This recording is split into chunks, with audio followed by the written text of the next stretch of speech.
A billionaire CEO actually took a liking to a poor guy like me. He even offered $5 million just to forcefully keep me by her side. She even said that as long as I agree to her conditions, I could avoid struggling for a lifetime. All because I was reborn into a world with more women than men. Here, if a woman wants to marry a man, she not only has to give a $3 million dowry but also ensure he has a car and a house. Moreover, the news often reports cases of men being violated. So, in the 20 years since coming to this world, this handsome man, dare not go out alone, for fear of being forcibly taken away by female thugs as soon as I step out. The fact that men in this world can get pregnant and give birth has cast a shadow over my thoughts of marriage, but often what we fear most comes to pass. After I graduated, my mom has been keeping me at home. She even often practices singing, dancing, and rapping, which are typically things girls do. In the end, my mom kicked me out in a fit of anger, and demanded that I find a wife within a year. Today, the woman my mom arranged for me is already the 108th blind date. In order to deal with the blind date arranged by my mom, I can only go out wearing a mask. Arriving at the Ikuan bar, after looking around, I found that most of the people at the bar were just some young ladies having fun. After searching around, I didn't see my blind date. In the end, it was with the guidance of the bar waitress that I arrived at a private room. Now I'm in a panic. Why does a blind date need a private room? She's so beautiful. If the blind date has ill intentions and tries to force himself on me in the private room, I won't even have a chance to escape. But thinking about my mom pressuring me to get married, I had to steel myself and walk into the private room. As soon as I walked in, I saw an extremely beautiful and aloof woman, leaning back in her chair, fast asleep. I tiptoed up to her, thinking of a way to make her impression of me plummet. If I rudely woke her up, she would definitely get angry, and then I could find an excuse to slip away. Then if my mom asked, I could shift the blame and say this woman had a bad temper and I couldn't stand it. Thinking this, I gently tapped the beautiful woman's shoulder. But she didn't react at all. Looking at her cold and beautiful face, I couldn't help but sigh at how stunning she looked. I pushed her again, but as soon as I touched her shoulder, she pinned me to the table. How did you get in here? A woman's cold voice rang out. I'm here for a blind date with you. Let go of me first. You hurt me. I shouted in pain. Nan Gongyun looked at my pained expression. It didn't seem fake. She reached out and pulled off my mask and sunglasses. Upon seeing my face, even though she was used to big scenes, she couldn't help but be stunned. You came for a blind date? Nan Gongyun looked at me coldly and asked. As soon as I got up, I started grumbling quietly. I was set up on a blind date and then woken up from my sleep. And you even laid hands on a weak man like me. Immediately, I sat across from Nan Gongyun, with my legs crossed and my arms folded, trying to look like a spirited young man. Yes, I'm here for a blind date with you. Nan Gongyun looked at me, an unbelievably handsome man, and suddenly became interested. But when she saw me shaking my leg while talking, she frowned disapprovingly. Haven't you ever seen a beautiful woman before? I looked at her displeased expression, feeling ecstatic inside. This was exactly the effect I wanted. As long as she's not satisfied, this blind date is basically over. This move of mine never fails. But if I encounter the type that insists on marrying me just because I'm good looking, then I'll have to activate Plan B. Oh, I've been used to it since I was young. The elders at home couldn't control me. Miss Liu, you wouldn't want to use the same method as the elders to educate me, would you? I said indifferently. Miss Liu, Nan Gongyun was taken aback for a moment, but she quickly figured everything out. You came out on a blind date without even knowing the name of your blind date. Then why did you come for a blind date? The way you're talking now, you're asking for trouble. But seeing her frosty face, I immediately backed down. My name is Yi Ming. The expression on this woman's face is so scary now. She looks like she's going to eat a child. Clearly a violent woman. Definitely can't marry her. So I timidly asked, do you have a car and a house? Nan Gongyun coldly spat out this word. She could tell at a glance that I was pretending. After all, which delinquent teenager dresses so conservatively? I was somewhat surprised to hear her answer. How could a sea turtle have a car and a house in Kyoto? The house must still be on mortgage, right? Rest assured, it's fully paid. Nan Gongyun's voice remained calm. The sea turtle with a house and a car left me speechless, but I still planned to argue with her. So I plucked up the courage to ask, what kind of car do you have? She didn't say anything, just casually tossed the car keys on the table. Car keys exclusive to a Rolls-Royce, nearly blinded my eyes. This is definitely a rich and beautiful woman. Nan Gongyun looked at my dumbfounded expression and suddenly found me quite cute. Then she joked, Mr. Yi, are you satisfied? Hearing this, I reacted and realized that now I could only start the second plan. Thinking this, I put on an innocent look. I am very satisfied with your conditions. So, if we get married, will you add my name to the house and the car? Will you give me money? It's all up to you, she replied in a calm tone, as if it were a very ordinary matter. I find your answer somewhat unbelievable. What did you say? I didn't hear it wrong, did I? I've acted so arrogantly, any normal person would have gone crazy with anger. Those with a bad temper might even make me leave. But what's the deal with this cold and elegant lady? Does she even belong to the category of normal people? Marry me and I guarantee you a worry-free life for the rest of your days. But you have to agree to one condition. What condition? I asked in confusion. Your appearance would attract too much attention. I don't want you exposed to the public eye. You'll just have to stay at home honestly, be a homebody. You must have my permission for going out,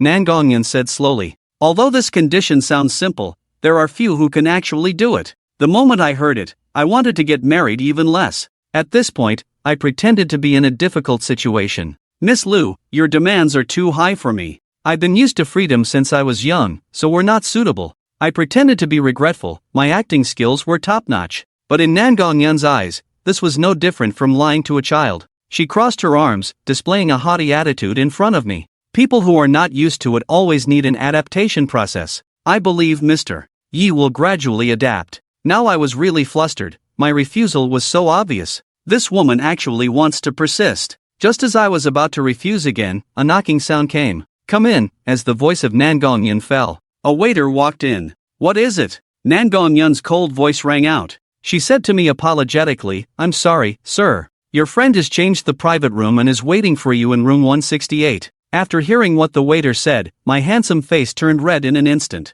After pretending in front of this woman for so long, it turns out she's not the blind date. Seeing Nangongyan's interested gaze, I felt so embarrassed that I wished I could dig a hole and hide, so I quickly got up. I apologized, I'm sorry. It was presumptuous of me and wasted your precious private time. Please don't take to heart what I said earlier. Saying that, I quickly escaped from the private room. Today is so embarrassing. This woman, she clearly knew it was a case of mistaken identity but didn't say anything. Thinking about what I said earlier, I wish I could find a hole to hide in right now. As Nangongyan watched me escape, a meaningful smile played at the corner of her mouth. Shortly after, I arrived at private room 108. The door was opened by a tall woman who, although angry for waiting for so long, but the moment she saw me, she was completely stunned. Oh my, this handsome man is actually my blind date. She felt that the man in front of her was more handsome than any man she had ever seen. I looked at this average-looking girl and couldn't help but ask, excuse me, are you Miss Liu Ruyan? To prevent making another mistake, I decided to just ask her name directly. Yes, you must be Mr. Yi Ming. You are even more beautiful in person than in the photos. She smiled and invited me in, while planning to get me drunk later. However, I saw through her little scheme. As soon as I sat down, I hit her with a series of soul-searching questions. Do you have a car, a house, and savings? I used this combination skill. This self-proclaimed high-quality female returnee was blushing uncontrollably. I can work hard. Now Liu Ruyan was really anxious. She couldn't let this handsome man slip away, so she quickly painted a rosy picture for me. Hearing this, I coldly smiled at Mess. Liu, our time as men is very precious. Beauty only lasts for a dozen or so years. Why should I wait for you? These two sentences immediately silenced her, but she was unwilling to accept it. A good-looking man like me, once missed, is gone forever. I looked at her hesitant look and stood up to leave, but Liu Ruyan became anxious and hurried to the door to stop me. Yi Ming, can you please not go? I fell in love with you at first sight. Give me a chance, and I will make you happy for sure. This method of hers never fails. As long as she pitifully begs these men, they all soften and agree. It was with this move that she won over her 18th boyfriend. But I am different from those men. Despite her pleas, I still insisted on leaving. When Liu Ruyan saw the duck flying towards her mouth, an evil thought arose in her heart. She immediately put on a different expression. Coldly threatening, she said, I advise you to obediently submit to me. If I'm in a good mood, maybe I'll be a little gentler with you. Otherwise, I might hurt you later. Don't blame me for not warning you. Seeing her looking like she wanted to devour someone, I instinctively took a step back. After all, in this world, men's strength is no match for women's. I looked at her in terror and said, don't come any closer. This is illegal. Liu Ruyan licked her lips, treating me as if I were a delicacy. If I could taste a handsome man like you, it would be worth it for 10 years. 5 years would be a huge profit.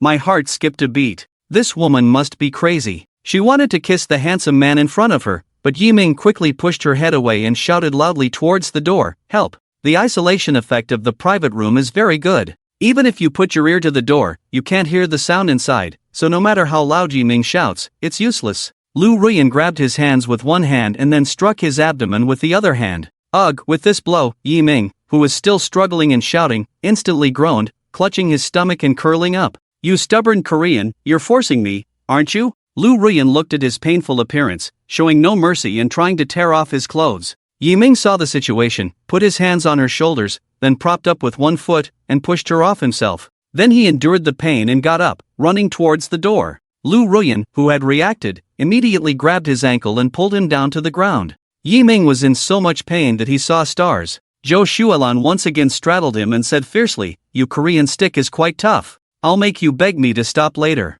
With that, she pulled open his t-shirt. "Lu Ruyan, you deserve to die. Let go of me." Yiming held her hand and continued to insult her. "Korean stick." Lu Ruyan couldn't stand it anymore and punched him, leaving him speechless. She paid no attention to Yiming's suffering and tried to take off his pants, but at that moment, the door of the room was opened with a drip. As soon as the door opened, a group of tall bodyguards in black suits and sunglasses walked in. Lu Ruyan was startled by the sudden appearance of these people, and when she came to her senses, she asked coldly, "Who are you?" They didn't speak, but stood on both sides of the two, and several bodyguards stood in 2 rows at the door. Nangong Yun, dressed in an expensive black suit, walked in slowly from the door. As soon as she entered, she saw Yiming, who was in pain on the ground, and Lu Ruyan on top of him, looking at her in confusion. She took another look at the messy scene in the room and immediately understood what had happened. Lu Qingqing, who was behind her as her longtime assistant, knew that Nangong was not feeling well. She signaled to a bodyguard, who understood and came to Lu Ruyan.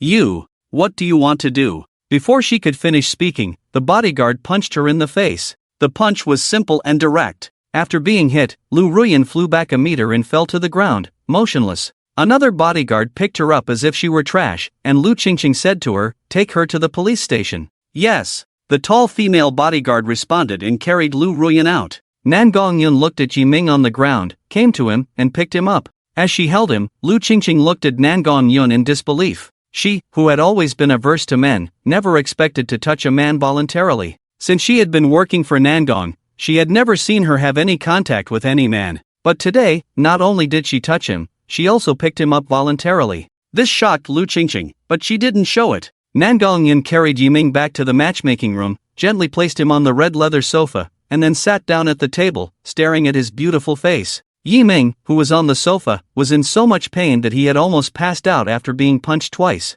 After all, men in this world are naturally weak, and Lu Ruyan, who is 1.8 meters tall, might not be beaten by 5 Yimings. Fortunately, his physical condition was better than that of an average man, and he quickly recovered from the minor injuries. He rubbed his abdomen and stood up. He looked at Nangong Yun, blushing, and said, "Thank you for saving me. If there's nothing else, I'll leave." After saying that, he wanted to leave, feeling embarrassed for mistaking the blind date and being saved by her. "Stop." Nangong Yun saw this and quickly stopped him. "Ha?" Yiming stopped and turned to look at her, then awkwardly touched his nose. "Is there anything else? What do you think?" Nangong Yun asked in return. Yiming scratched his head in confusion, looking at his adorable appearance. Nangong Yun's lips slowly curved up. "Our blind date isn't over yet, you can't leave." "Ha?" Yiming was a little confused. "But you're not my blind date, are you?" "What? Don't want to?" Looking at his bitter face, Nangong Yun narrowed her beautiful eyes.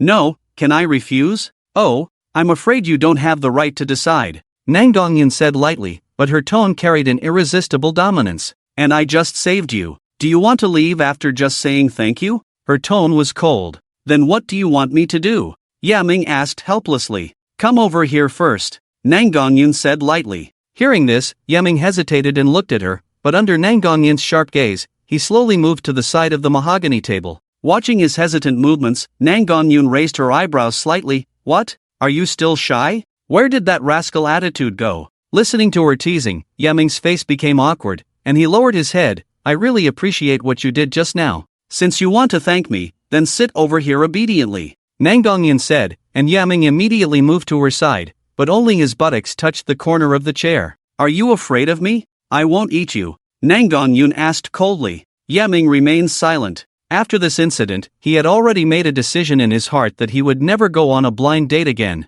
Seeing him silent, Nam Gong-eun continued, "It should be your mother who forced you to come here, right?" "Yes," he nodded lightly and then looked at her. "How did you open the door just now?" he asked in confusion. After all, the soundproofing of the private room was very good, and no one would hear even if you shouted at the top of your lungs. But she opened the door in that situation and saved him. There was a person who left in the middle of the blind date, so Nam Gong-eun looked at him lightly. "I came to find him and continue the blind date." Hearing this, Yiming, who was already embarrassed, blushed even more. He felt embarrassed and scratched his head, then explained, "Actually, I didn't want to go on a blind date. It was my mom who forced me to come. I came, and who knew I would encounter this kind of thing? I'm really sorry." As he spoke, Yiming's voice became weaker and weaker. If anyone else had encountered this kind of thing, they would probably be embarrassed for the rest of their lives. "You don't need to apologize to me. Now, let's continue our blind date," Nam Gong-eun said calmly. "Continue?" Yiming made a bitter face and said unwillingly, "This won't work.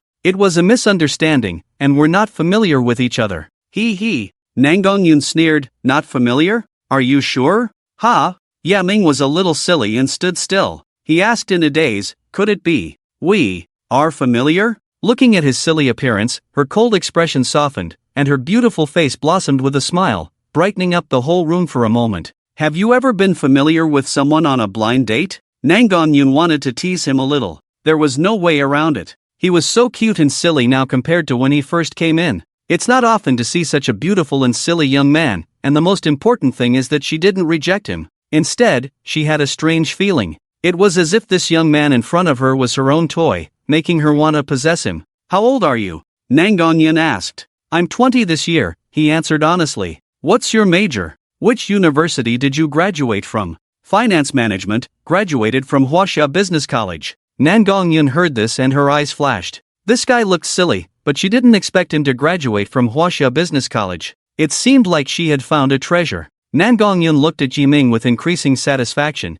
even liking him more and feeling an impulse to claim him as her own. Perhaps because Nam Gong-eun's gaze was too intense, Yiming couldn't help but shrink his neck and ask, "Why are you looking at me like that?" Seeing Yiming's silly look, Nam Gong-eun suddenly found it amusing. "You're quite interesting, little guy," she said with a smile. Yiming, feeling puzzled, asked, "Sister, I don't even know your name." "You can call me Nam Gong-eun." "Nam Gong-eun?" Yiming murmured the name. "Your surname is quite unique." "Yes," she replied lightly, then continued, "I'm 24 this year, 4 years older than you." "You can call me Sister Xian-yoon." Yiming nodded and, looking at her beautiful face, curiously asked, "Sister Xian-yoon, you're so beautiful. Why would your family force you into blind dates?" She smiled and took a sip of red wine. "Aren't you in the same situation?" Yiming fell silent, seemingly understanding. "By the way, what's your family background? What do your parents do?" Nam Gong-eun asked seemingly casually. "My mother runs a small clothing store, and my parents manage it together," Yiming honestly replied.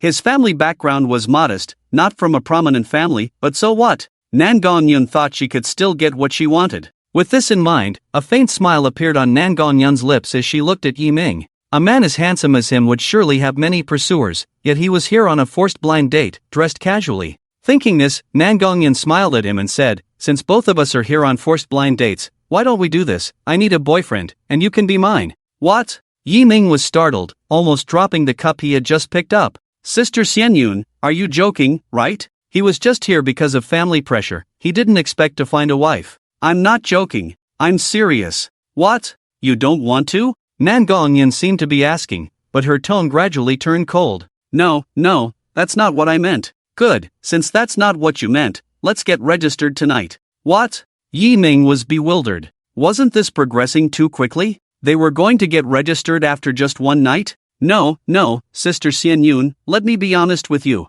I don't plan to get married in my lifetime. Yiming hurriedly waved his hand in refusal. "Oh, why not?" Nam Gong-eun raised an eyebrow. "There's no reason. I just don't plan to get married." He couldn't possibly say it was because he was afraid of pain, could he? That would be too embarrassing. "Well, I'm afraid you don't have a say in this." Nam Gong-eun narrowed her eyes, her gaze deep and carrying a hint of danger. "Because of you, my blind date partner left today. Whose fault is that?" I'm sorry, Sister Xian-yoon." Yiming felt a bit wronged, lowering his head. Seeing his dejected look, she snorted, "Humph. If apologies were useful, why would we need the police?" Hearing this, Yi Ming became anxious. But you didn't tell me at the time. You didn't ask, Nan Gongyun said lightly, giving him a glance.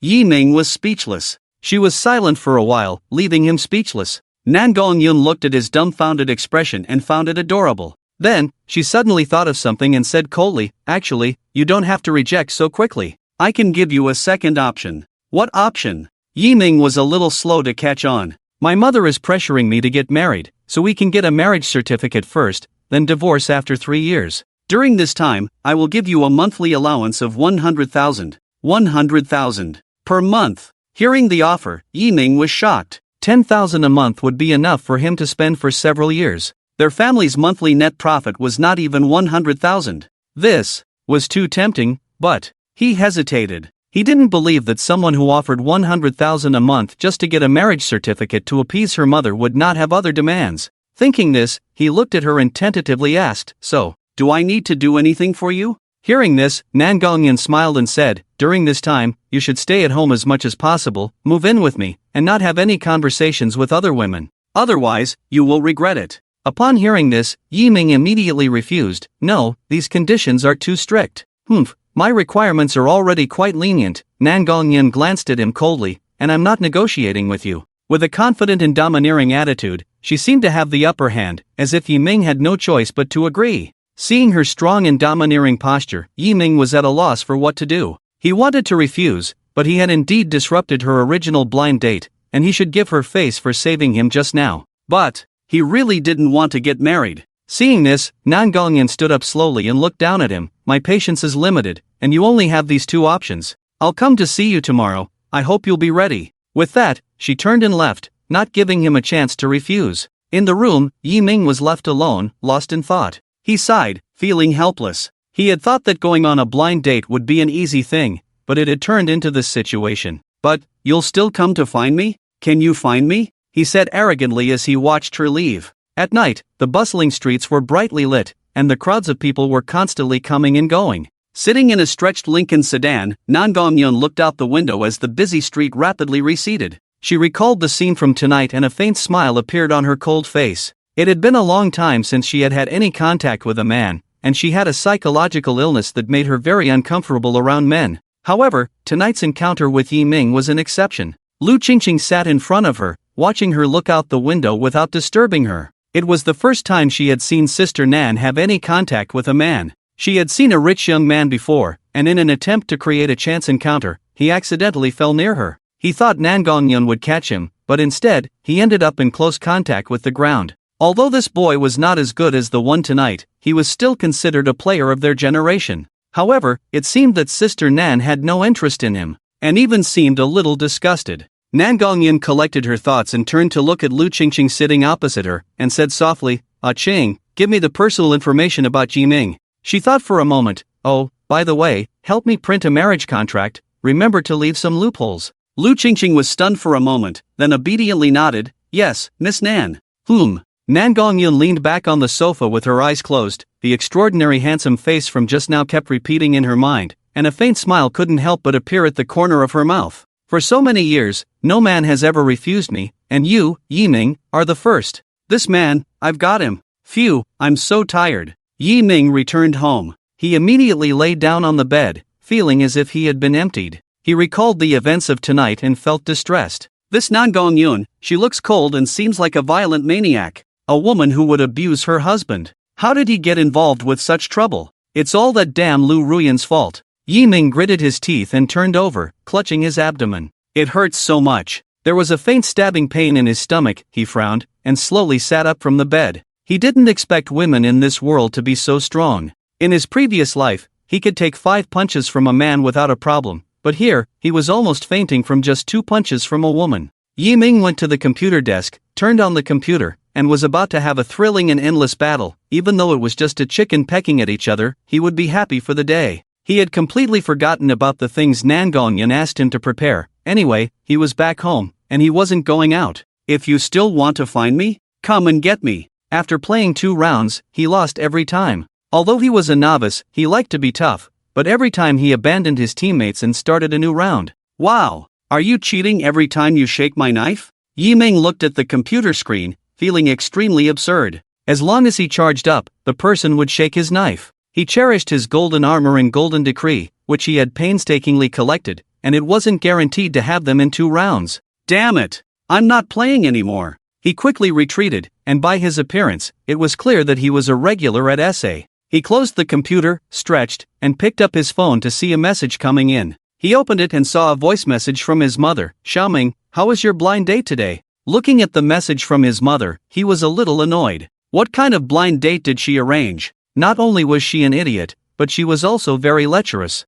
Yiming quickly typed on his phone, what else can I say? Your precious son almost got forced by someone. What kind of blind date did you arrange? Looking at the words on his phone, Yiming suddenly felt even more upset. Do women in this world like to use force? Yiming continued to edit, I won't go on blind dates in the future. Your son has been traumatized. As soon as this message was sent, his mother immediately called, hello? Son, what did you say? Say it again, what happened on your blind date? Yiming took the phone away, knowing that as soon as he answered the call, his mother's loud voice would start, Mom, the turtle you arranged is now in the police station. Yiming then detailed what happened tonight to his mother, of course, with some embellishments. After listening to her son's account, his mother was furious on the phone. Damn Lu Ruyan, Xiaoming, don't worry, Mom will go to the station and beat her to a pulp. No need, no need. Hearing his mother's angry voice on the phone, Yiming quickly tried to dissuade her. He didn't want his dear mother to get into a fight. What if she didn't handle it well and ended up in trouble? What would they eat? Dirt? This world provides convenience for men, but also brings disadvantages. Men hardly get hired by any company, no matter where they go for a job. The reason is that men are picky and often throw punches, which results in men finding jobs with lower salaries than women. Especially good-looking boys, not only are they delicate and weak, but they also can't do heavy work. Therefore, every time Yiming goes to find a job, he will be rejected, and even if he is hired, he will be harassed by his boss. So far, he hasn't found a job, but his appearance has brought some benefits. Whenever Yiming has free time, he will go to his mother's clothing store to work. Just by standing there, he attracts a lot of attention. These people come in to look around, buy something, and when it's time to pay, Yiming smiles, creating a lively scene. His mother on the phone felt sorry. Oh, this time it's Mom's fault. I didn't see the look on Lu Ruyan's face. Son, are you okay? Your son was really punched twice. Do you think that's okay? Yiming complained. Then wait, Mom will come to accompany you right away,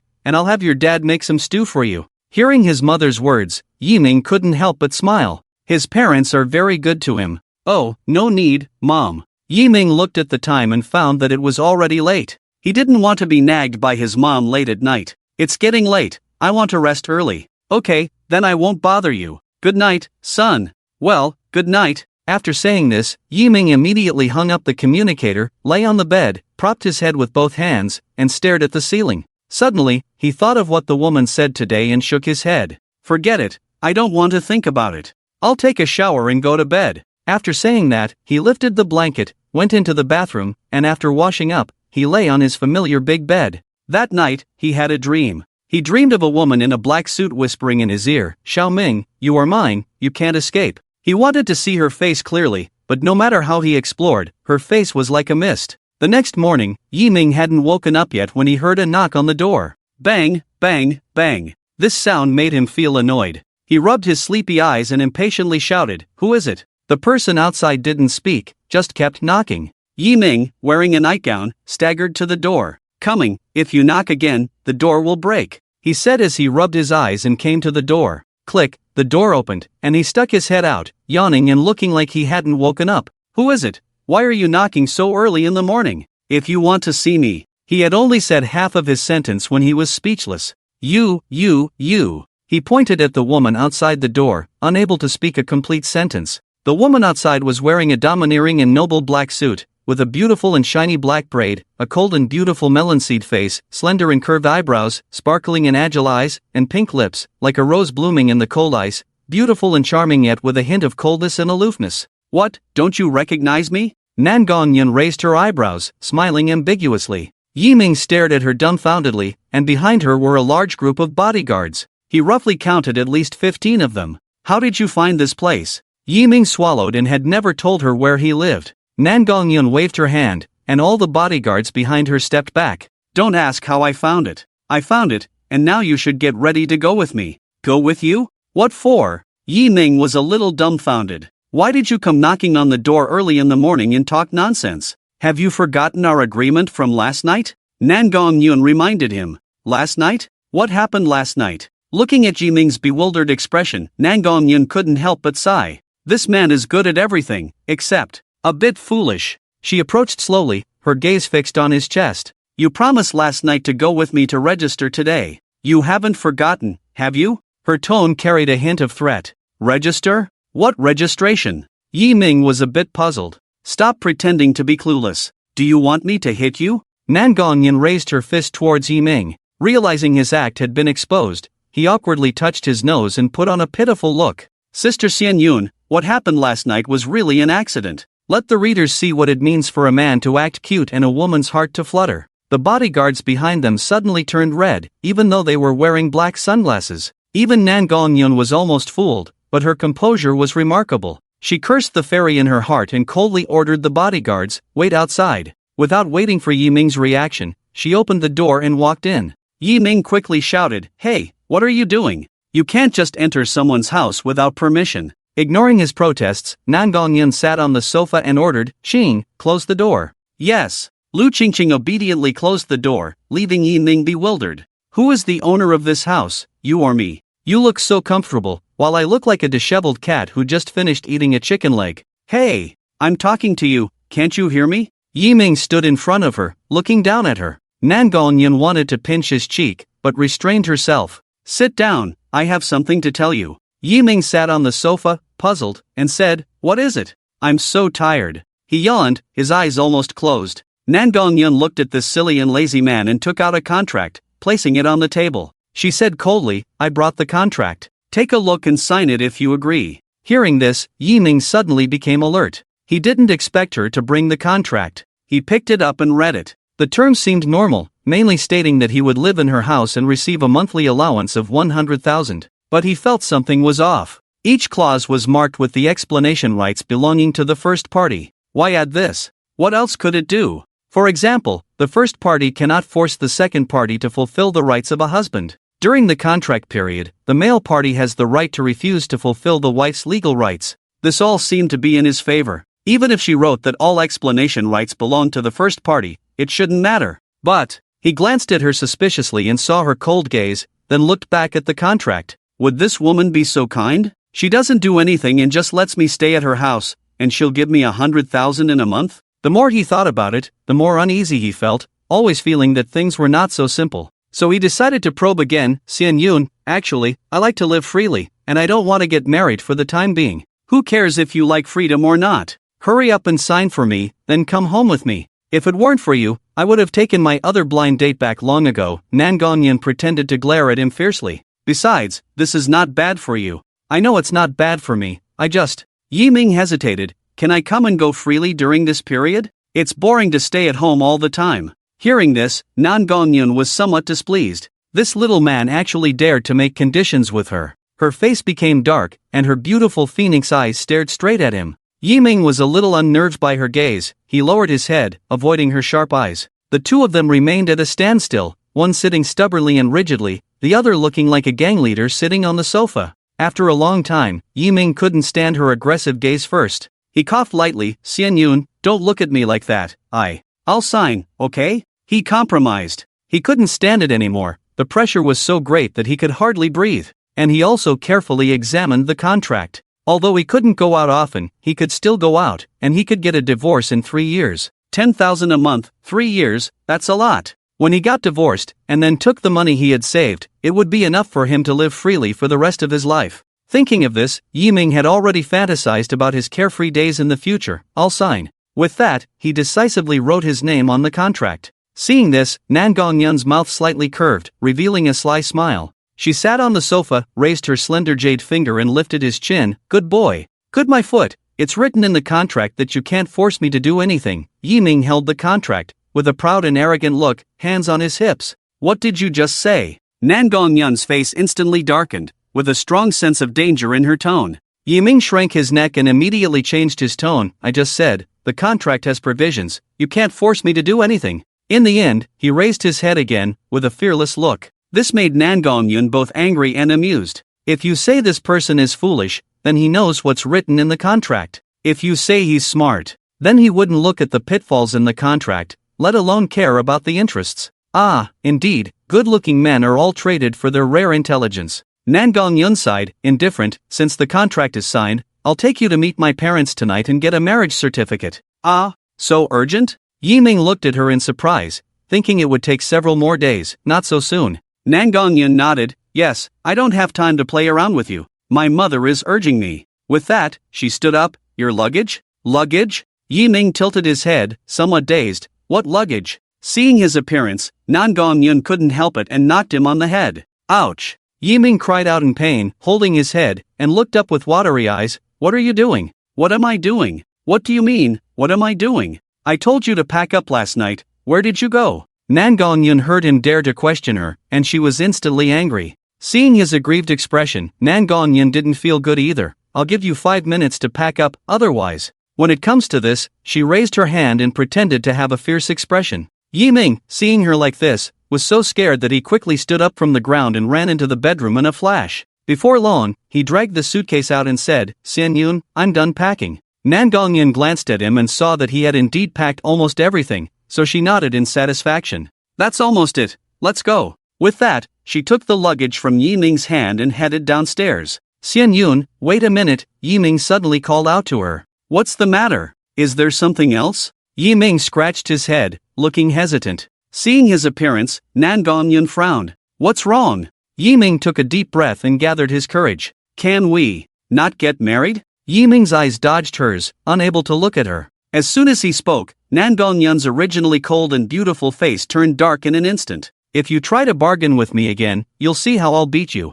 Yi Ming quickly shut his mouth, not daring to say another word, and silently followed her to the door. Outside, Lu Qingqing watched the two of them come out. She stepped forward to take the suitcase from Nan Gong-yun's hand and then handed it to the bodyguard behind her. Yi Ming looked at her curiously. He had seen this woman before, and she seemed quite familiar with this violent woman. Lu Qingqing looked at him as he sized her up and nodded at him. Hello, I'm Lu Qingqing, Nangon's assistant. Her voice was clear and pleasant, giving people a comfortable feeling as if bathed in a spring breeze. Yi Ming smiled at her as a way of greeting. At this moment, Nan Gong-yun snorted coldly. Let's go, stop dawdling. With that, she pulled him downstairs. Outside the building, a long red flight commercial vehicle was parked outside the gate. The two got in, and Yi Ming sat next to Nan Gong-yun. Looking out the window at the scenery, he couldn't help but marvel at the luxury. It was the first time in his life that he had ridden in such an expensive car. After driving for about half an hour, they finally arrived in the bustling downtown area.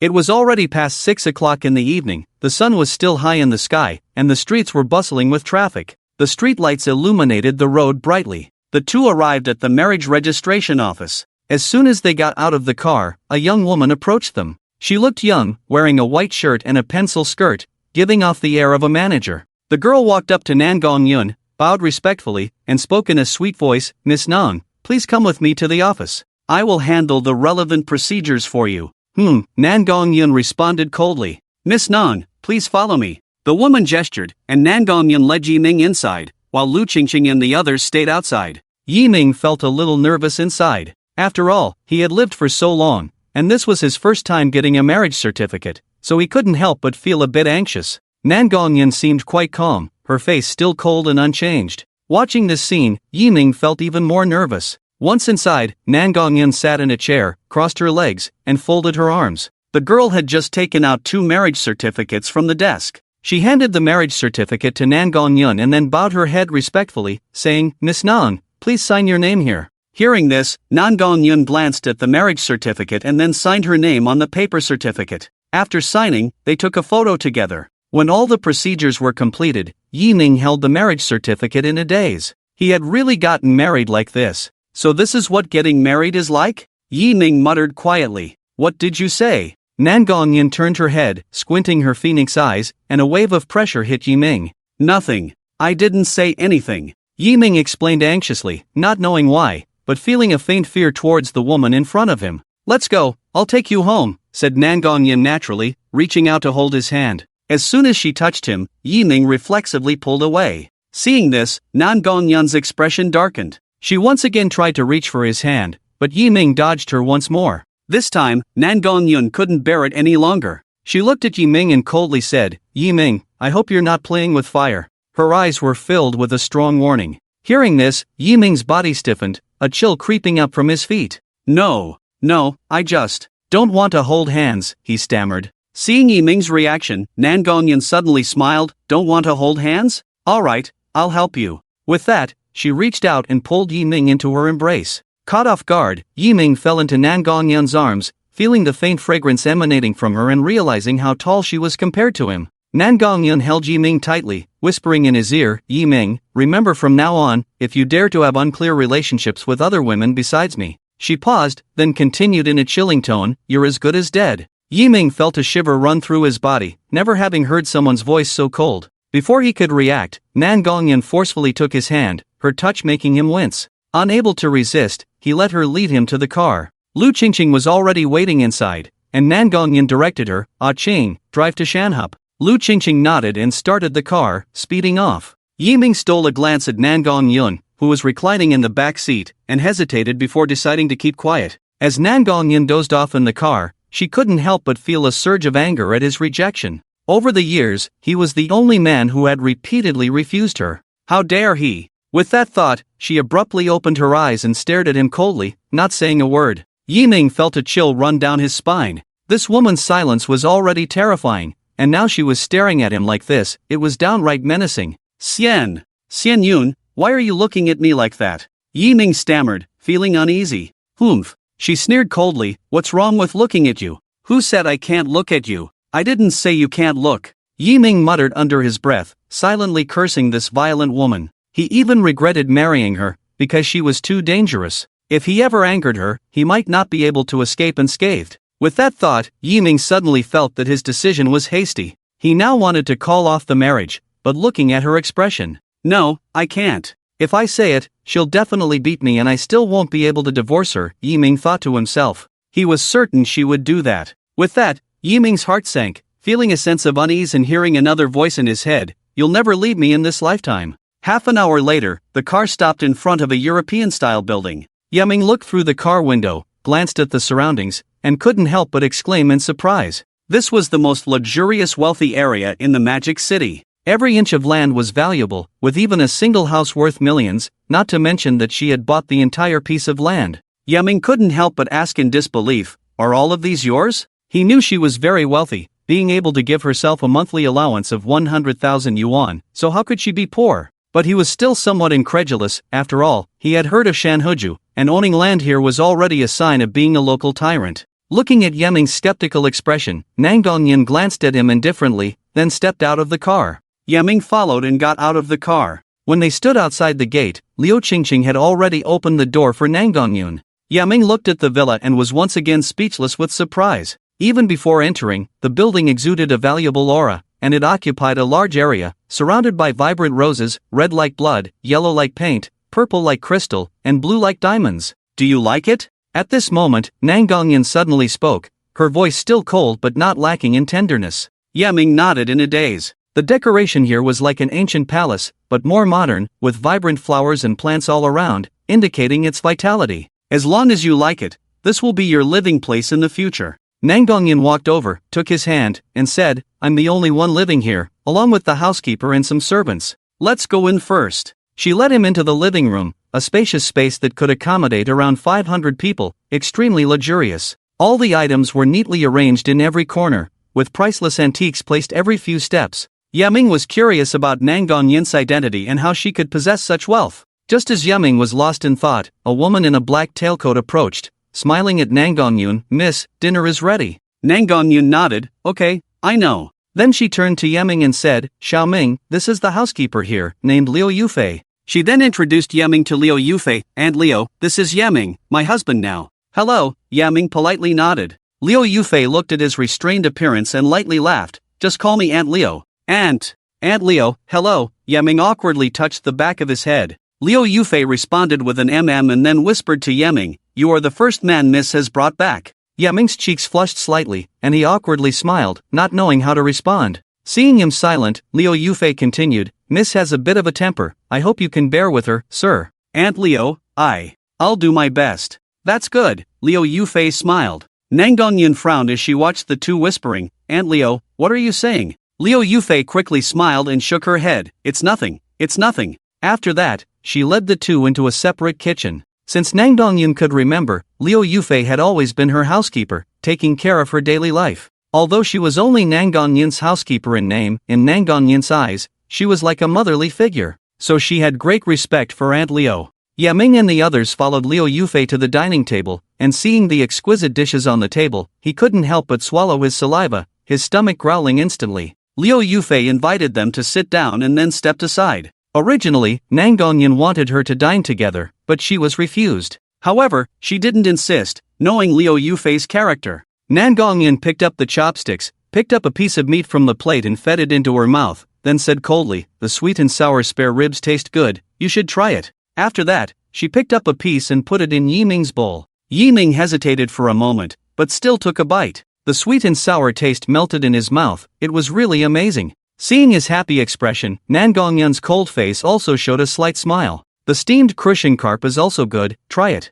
Nang Dongyun picked up another piece of fish and put it in his bowl. Thank you. Yiming thanked her again, then picked up the fish from the bowl and put it in his mouth. Liu Yufei, who was on the side, looked at the interaction between the two of them and showed a relieved expression. For so many years, she had hardly seen her young lady being so gentle, and today, watching this heartwarming scene, Liu Yufei couldn't help but feel relieved. After the two finished their meal, Nang Dongyun took Yiming to the room upstairs, pushed open the door, and the room was decorated in a cool color scheme, simple and neat, with black and white bed sheets and covers. This is my room. In order to prevent my parents and Aunt Lu from finding out, you will sleep with me from now on. Nang Dongyun closed the door and said in a cold voice, "Sleep with you?" Yiming was surprised. Was this a bit too fast? Nang Dongyun nodded, as if she had already anticipated his reaction, and said coldly, "My mother has been urging me to get married recently, and Aunt Lu is also watching, so you sleeping with me won't arouse suspicion." But Yiming looked hesitant. Isn't this developing too quickly? Can't I sleep in another room? Nang Dongyun raised her eyebrows and said in a cold tone, "No. Then I'll sleep on the floor." "No. Then I'll sleep on the sofa." "No. Have you forgotten the terms of your contract? Party A cannot force Party B to do anything, otherwise the contract will be terminated," Yiming said somewhat discontentedly. Nang Dongyun coldly snorted, staring directly at Yiming with bright eyes. "I said no, so it's no." Yiming pointed at her in frustration but couldn't say anything. I won't serve you anymore." With these words, Yiming turned and walked angrily towards the door. But before he reached the door, he heard Nang Dongyun's cold voice from behind, "If you dare to leave through this door, then be prepared to receive a lawyer's letter and compensate me with several million." Yiming stopped in his tracks, turned to look at her, and said, "I haven't violated the contract, but you are forcing me to do things I don't like." "Is that so?" Nang Dongyun looked at him coldly. "Do you want to take another good look at it?" Yiming's heart skipped a beat. He took out the paper from the suitcase, carefully read it several times, made sure there was no problem, and then put it away, looking puzzled. "There's nothing wrong with it. It says on it that all explanations belong to Party A, which means that I can now revise the contract without any explanation. The revised contract states that Party B must comply with all of Party A's requests, and if not, they will be liable for triple the penalty," Nang Dongyun said indifferently. Yiming widened his eyes. "This is clearly a tyrannical contract. I will sue you in court," he threatened in frustration, but it seemed that there was no free lunch in the world, and there was a pitfall waiting for him. She looked at him coldly. "You can, but I guarantee that you will never win." Nang Dongyun's tone was cold and resolute, word by word. Yiming gritted his teeth, clenched his fists fiercely, and only relaxed after a while. "Fine, we'll do it together, but you are not allowed to touch me." He knew that he had no money or power to fight against her, and she also had the tyrannical contract, so temporary compromise was the only choice. After hearing his words, Nang Dongyun coldly nodded, agreeing. "My mother will come tomorrow, remember to be careful," Nang Dongyun reminded. Yaming looked at her in confusion. "Are you in such a hurry to meet your parents?" Nang Dongyun nodded without directly responding to him. "You should also inform your mother, otherwise she will still arrange blind dates for you. You can rest assured about that." "I already told her when we signed the contract," Yaming said lightly. Nang Dongyun responded, "You should pack your things first. If you have any questions, you can ask Aunt Lu." After speaking, she left. Yaming watched her disappear and then made a fierce gesture, saying viciously, "Why are you being so fierce? If it weren't for me not hitting women, I would have knocked you down already." Just as he finished speaking, Nang Dongyun walked in with a gloomy expression. She had originally wanted to tell him not to wander around aimlessly to avoid getting lost. But as soon as she turned around, she heard him muttering to himself. Yaming was startled by her sudden return and stammered, "Why? Why are you back again?" Nangongyun snorted coldly, "If you dare to badmouth me behind my back again, I will make you cry right now." Yaming swallowed nervously and said, I didn't say anything." "Humph." Nangongyun looked at him coldly, "I hope so. And don't wander around when there's nothing to do. Stay put for me." With that, she left the room. Yaming stood still in a daze for a long time. After confirming that she was gone, he muttered to himself in a low voice, "Being fierce, what's there to be afraid of? I'm not afraid of any of the three of you." Late at night, after Yaming finished washing up and lay on the big bed staring at the ceiling, he couldn't help but sigh at Nangongyun's words from earlier in the day. "Ah, what are you sighing about?" Suddenly, a cold voice came from beside him. "Oh my god." Yaming was startled and jumped up from the bed, looking at Nangongyun standing beside the bed, and said irritably, "You almost scared me to death. You walk without making any sound." Hearing this, Nangongyun's expression instantly darkened. "Say another dirty word to me and see what happens." Yaming pursed his lips and didn't say anything, thinking to himself, yes, you're the most civilized. Someone is setting me up, signing a hegemonic contract." Seeing that he didn't speak, Nangongyun put down the documents in her hand and went to take a shower with her clothes. Yaming lay on the bed, listening to the sound of water coming from the bathroom. He lay on his side, not looking in the direction of the bathroom door, silently repeating to himself, "I am a pure boy, I don't have a peeping habit." After a while, the bathroom door opened, and Nangongyun came out wrapped in a towel. She used a towel to dry her hair, sat in front of the dressing table, plugged in the hairdryer, and slowly blew her hair. Nangongyun was already very beautiful, with a kind of cold and elegant feeling. Now that she had just finished showering, her skin was slightly flushed, flawless and fair, and her long hair was smooth and draped over her shoulders. Yaming raised his head and couldn't help but take another look at her, thinking to himself, "This violent woman is quite good looking. If only she weren't so fierce." Nangongyun seemed to notice Yaming's gaze, suddenly turned her head, and their eyes met. Yaming quickly lowered his head, pretending to look at his phone. Seeing his appearance, Nangongyun's lips curved slightly, and then she continued to blow dry her hair. After a while, she turned off the hairdryer, walked to the bed, lay down, and as soon as she lay down, she smelled the unique fragrance on him, like the scent of shower gel, but 100 times better. Yaming felt a bit awkward. After all, this was the first time he had shared a bed with someone,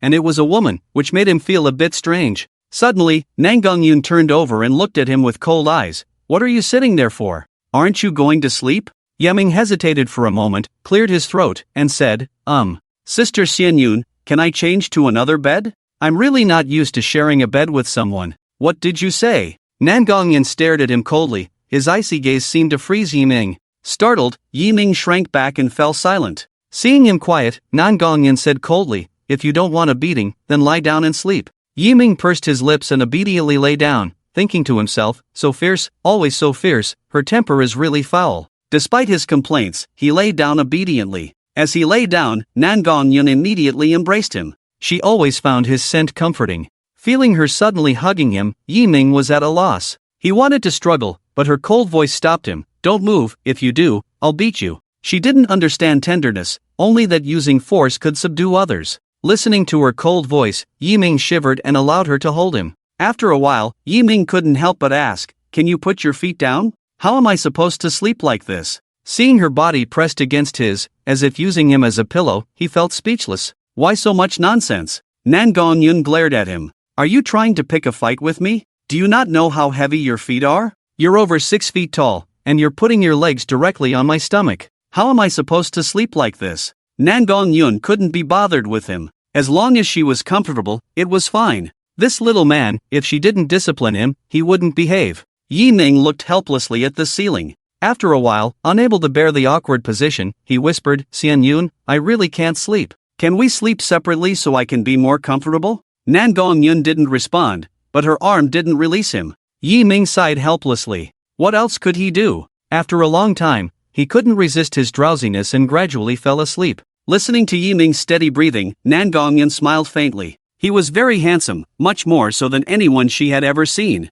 She reached out and touched his eyebrows, his nose, his lips, and then lingered at his sexy Adam's apple. She leaned in slowly, he was drawing her in, it felt strange. Looking at his lips, as if they had a magical power, she couldn't help but want to kiss them and taste their flavor. Just as she was about to touch his lips, he suddenly scratched himself, startling her awake. It was only then that she realized her actions. Nangong Yun's gaze lingered on his delicate face. Such a tantalizing little demon, she murmured softly. The next morning, sunlight streamed through the curtains, shining on the bed. Yiming frowned, struggling to open his eyes. He felt sore all over, especially in his waist and chest. It was unbearable. He slowly sat up, rubbing his temples. He had hardly slept well last night, waking up several times. Suddenly, the door was pushed open, and Nangong Yun walked in with a bowl of porridge. Looking at him, she said coldly, "Awake?" Yiming rubbed his head, looking very distressed. Nangong Yun placed the breakfast on the bedside table and gave him a displeased look.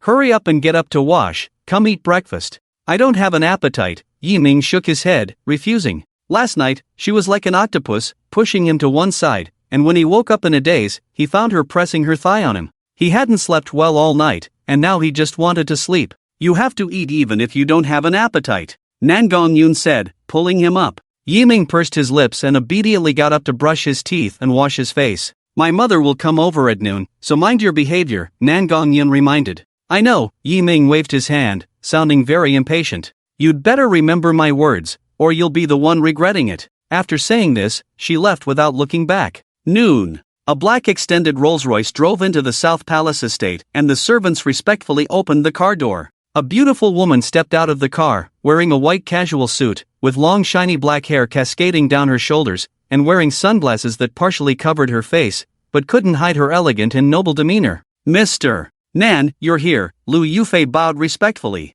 Nan Gongqing nodded. "I heard Sen Yun has found a boyfriend and they even got married?" Lu Yufei smiled. "Yes. During this time, have you noticed anything?" Nan Gongqing knew her daughter's temperament. They say a mother knows her daughter best, and most of the time, she could tell if they were really in a relationship with just one glance. Lu Yufei hesitated and answered softly, "No." Nan Gongqing raised an eyebrow. "No?" "Yes," Lu Yufei nodded, then added, "Miss Xian Yun gets along very well with Mr. Yiming. I can tell that she has feelings for him." "Oh?" Nan Gongqing was curious. After all, she trusted Lu Yufei, and hearing her say this made her curious. "Since you said that, I'd like to meet him." After speaking, the two walked towards the living room. As they entered, they saw Yiming sitting on the sofa, idly watching TV. He wore a pure white shirt with jeans, looking youthful and lively, with a hint of innocence, making it hard to look away. Seeing him, Nan Gongqing thought to herself, "Indeed, he looks good. He's my type." Yiming didn't notice their arrival at all, just staring blankly at the cartoon. Lu Yufei wanted to remind him, but Nan Gongqing stopped her with a gesture. She walked up behind Yiming, not saying a word. She wanted to see how alert he was, but after standing there for 2 minutes, he still hadn't noticed anything. If it weren't for Nan Gongyun coming down from upstairs and calling out to him, he probably wouldn't have looked back. Nan Gongyun was also amazed. How could this young man be so clueless? After realizing that the beautiful woman in front of him was Nan Gongyun's mother, Yiming immediately stood up, awkwardly smiling. Hello, Auntie." Nan Gongyun nodded in satisfaction, looking at him. The more she looked, the more pleasing he seemed. But his intelligence needs improvement. Nan Gongqing smiled and nodded lightly, asking, "Are you my daughter's boyfriend?" Yiming nodded awkwardly, "Yes." "What's your name? How old are you this year? What does your mother do?" Nan Gongqing bombarded Yiming with a series of questions. After answering them one by one, Nan Gongqing nodded in satisfaction. Although he seemed a bit foolish, she found him quite likable. At least he was obedient. Most importantly, this kind of man is easy to control. No complicated background, no strong interpersonal relationships. For them, a person without any background is no different from an ant. She glanced at Yiming, then at Nan Gongyun, and immediately sensed that their relationship was not pure. She could tell that Yiming was resistant to her daughter, while Nan Gongyun was not. However, Nan Gongqing didn't expose them, just calmly asked, "Xiaoming, how did you and Xian Yun meet?" Yiming was stunned, not knowing how to answer, and Nan Gongyun, seeing his expression, quickly intervened. "Mom, Xiaoming and I were college classmates. We've been in touch before, and we only officially became boyfriend and girlfriend yesterday." Hearing this, Nan Gongqing was now certain that they were not in a romantic relationship, but perhaps had reached some kind of agreement. "Even if it's fake, I want to make it real. It's rare to meet a boy who is willing to get close to Xian Yun. How could I let him go?" Thinking of this, she decided to go along with their act. "So you're college classmates. I see this boy is not bad, good-looking and worthy of my Xian Yun," Nan Gongqing praised. "Thank you for the compliment, Aunt Nan Gong," Yiming politely smiled. Nan Gongqing nodded, then glanced at Nan Gongyun. "Would you accompany me for a walk outside?" She wanted to talk to him alone. Nan Gongyun coldly responded. Watching them leave, Yiming finally breathed a sigh of relief. Like mother, like daughter. Although Nan Gongqing's tone was gentle, there was still immense pressure emanating from her. From her demeanor, it was clear that she held a high position for a long time. The authority and dominance she exuded were not something an ordinary person could possess, not to mention her deep and sharp gaze, which would make most people feel restrained in her presence. Nan Gongyun accompanied her mother outside, and the two remained silent. After a while, Nan Gongqing turned to her. Xian Yun, tell me the truth, do you like this boy? Nan Gongyun was somewhat surprised. She knew her mother would find out, but she didn't expect her to figure it out so quickly. She bit her lip and nodded gently. I don't know if I like him, but whenever I'm with him, I feel an impulse to make him mine. Well, you're quite frank, Nan Gongqing chuckled, then reached out to pat her head and continued, in that case, I hope you can keep him by your side as much as possible. Nan Gongyun remained silent. She didn't understand her own feelings. It had only been a few days, but his face would always appear in her mind, and she would even fantasize about being intimate with him. Seeing her daughter silent, Nan Gongqing picked a peony from the garden. Xian Yun, what do you think this flower is made of? Hearing this, Nan Gongyun looked at the peony in Nan Gongqing's hand. It's made up of roots and leaves. Nan Gongqing nodded. That's right, the shape of the roots represents the essence of the plant, and the pattern of the leaves represents the shape of the flower. She then broke the peony in half, holding one part in each hand. A broken peony means they are unrelated. Both parts will take root and grow into a new plant when planted in the ground. But if they are grafted together, they will become a completely new peony. It's just a matter of time. Nan Gongqing stacked them together, as if they could never be separated, firmly locked. Watching her mother break the peony in half and stack it back together, she suddenly understood what her mother was doing. From start to finish, their separation and reunion were all in her mother's hands, and from the beginning, she had likened this peony to Yiming and herself. Xian Yun, do you know? Actually, your father hates me very much. Nan Gongqing suddenly smiled bitterly. Perhaps he never loved me, but I still love him. Because I love him, he can only be mine. Nan Gongyun was speechless, because she didn't know how to respond. For her, she was indeed a good mother, but for her father, she was a madwoman who would stop at nothing to achieve her goals. Nan Gongqing looked at her daughter. She knew that it was already very lucky for her to meet a man who didn't reject her. Nan Gongyun was very smart, she had always seen that, but she was clueless when it came to emotions. And because of her mental issues, she had never been interested in boys. Even when some suitors tried to impress her, she remained unmoved. She was afraid that she wouldn't be able to hold her granddaughter when she got old, so she kept urging her to go on blind dates, but it was of no use. Now, her daughter has finally met a boy she doesn't reject and likes. She must help her daughter seize this opportunity. Xian Yun, Mom is just telling you that opportunities only come once, so you must seize it firmly, Nan Gongqing said with great concern. Nan Gongyun responded in silence. She didn't want to be like her mother, she didn't want to become so crazy. Nan Gongqing also saw her thoughts and sighed in her heart. She always hoped that her daughter could have a happy and fulfilling marriage, but unfortunately, that child cannot belong to you alone. When the two returned from outside, it was already noon. They didn't see Yiming, so Nan Gongyun asked Lu Yufei in confusion, Aunt Lu, where is Xiaoming? Lu Yufei looked upstairs and smiled. Mister, you felt bored just now, so he went upstairs first. Nan Gongyun nodded and turned to Nan Gongqing, saying, Mom, I'll go call Xiaoming down. We'll have dinner later. Then she said to Lu Yufei, Aunt Lu, thank you. Okay, Lu Yufei said and went to the kitchen to instruct the chefs. Nan Gongyun went upstairs, pushed open the door, and found Yiming in the room talking on the phone. When he heard the movement, he looked up and saw Nan Gongyun, then continued talking. Nan Gongyun didn't disturb him, but closed the door and sat quietly by the bed. The person on the phone was Zhao Fanlong, Yiming's college classmate. He had a delicate appearance and was slightly shorter than Yiming. Ming Ji, can you check if you're free the day after tomorrow? Let's go to the amusement park. Yiming thought for a moment and found that he indeed had nothing to do the day after tomorrow, so he said to the phone, Okay, I don't have anything to do the day after tomorrow. Yes, that's great. Zhao Fanlong couldn't help but shout excitedly, let's settle it like this. Ming Ji, you can't stand me up. Yiming chuckled, don't worry, I won't. Okay, that's settled. We'll meet at the Tomato Amusement Park.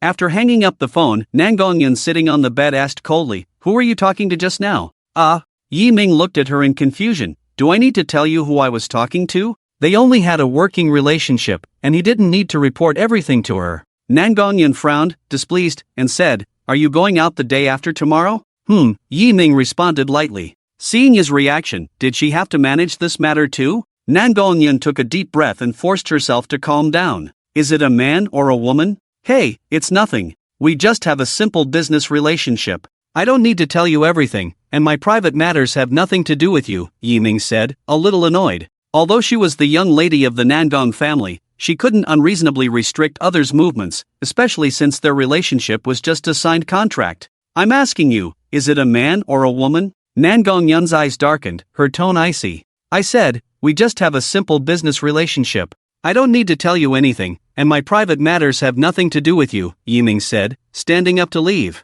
Yiming! Nan Gongyan shouted sternly, and seeing Yiming's fearless back, she pulled him back and pushed him onto the bed. What are you doing? Yiming was startled by her actions. Tell me, who were you talking to on the phone? Nan Gongyan stared coldly at Yiming, her tone carrying a warning. Why should I tell you? Who are you to me? Yiming was also a little angry. He really couldn't understand what this woman wanted to do. What did it have to do with her if it was a woman? The tube is so wide. Nan Gongyan gritted her teeth and said, just because I am your legal wife now. After speaking, she reached out and grabbed his neck, almost crushing his throat with great force. A suffocating feeling came over him, his face turning slightly red, as Yiming struggled to breathe and tried to push away her hands. Seeing this, Nan Gongyan loosened her grip, and looked at him coldly, saying, tell me, who is she to you? Cough, cough, cough, I. Cough. Won't serve you anymore, the contract is terminated, Yiming gasped, struggling to speak. Nan Gongyan was momentarily stunned, then her gaze turned even colder as she said,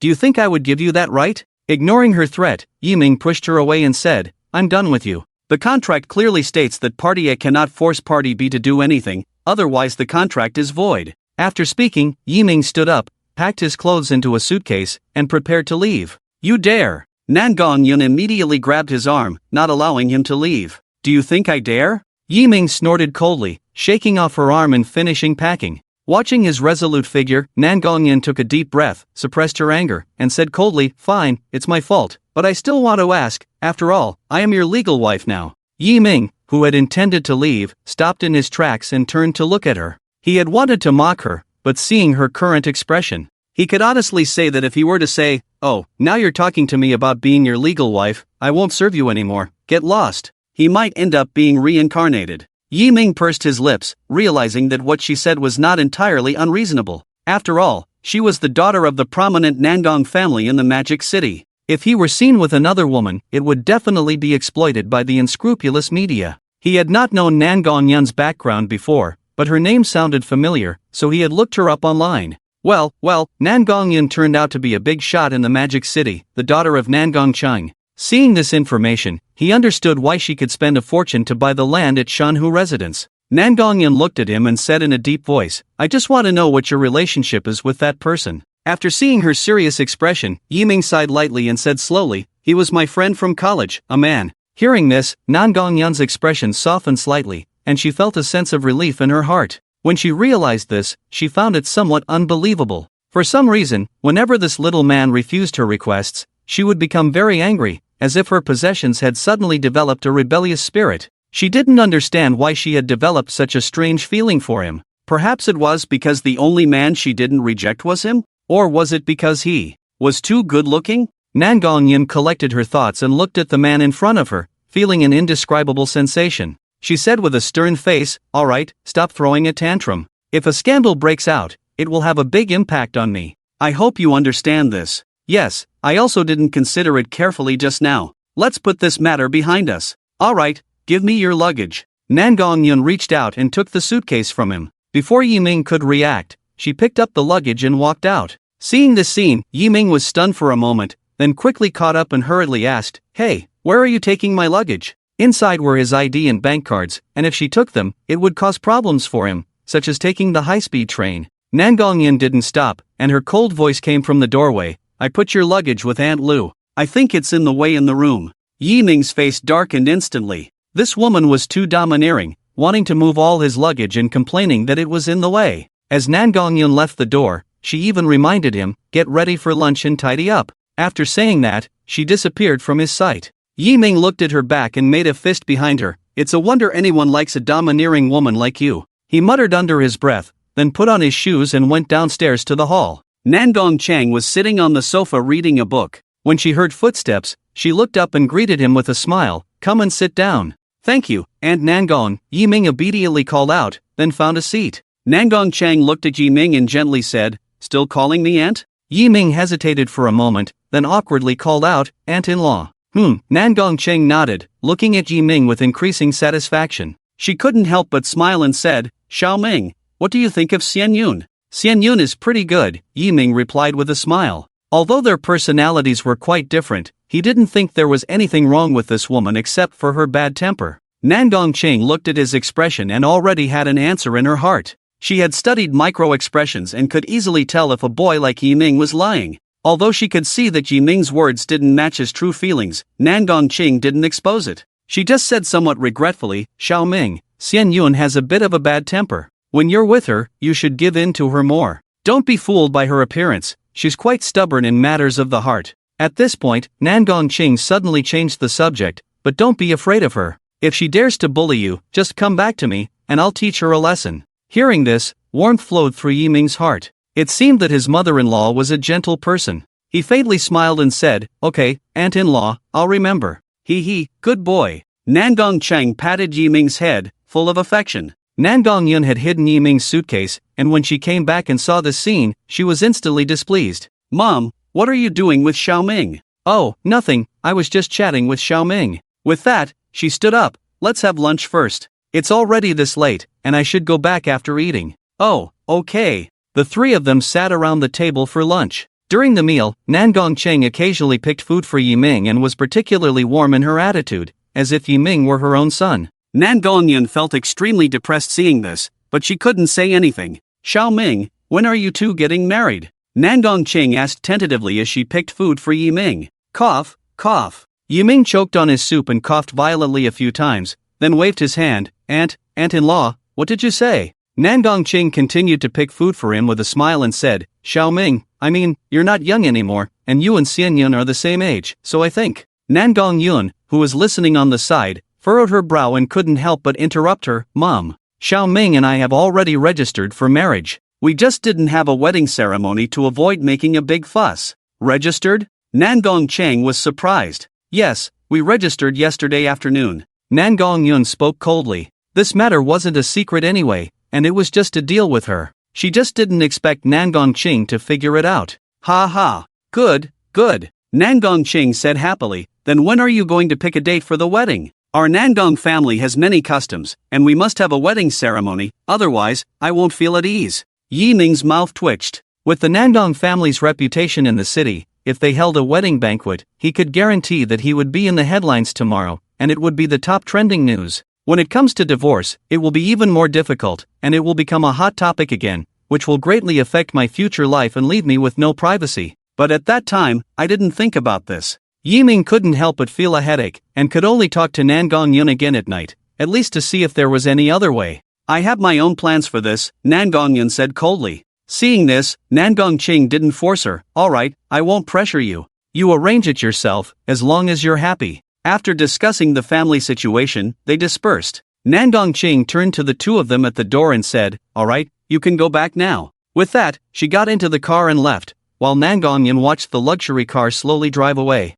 Night fell, and the stars twinkled. After washing up, Yiming lay on the bed, frowning and sighing from time to time. At this moment, Nangong Yun pushed the door open and saw Yiming lying on the bed in pajamas. She didn't say anything, just came to the bedside, took off her clothes, and lay down next to him, wearing only a bra and shorts. Seeing Nangong Yun's actions, Yiming was immediately at a loss. When he reacted, he quickly covered his eyes with his hands. Xian Yun, what are you doing? Nangong Yun looked at him with some surprise and said in a cold voice, I'm going to bed. What else could I be doing? I think I'll go to another room. After saying that, Yiming tried to get up. He didn't dare to stay in the same bed with Nangong Yun. No, as soon as he tried to get up, Nangong Yun grabbed him and said coldly, from now on, you only need to sleep with me. After that, she didn't care whether Yiming agreed or not, and hugged him tightly. Yiming tried to struggle, but her grip was strong, and his face ended up against Nangong Yun's face wash. A stimulating fragrance instantly filled their nostrils,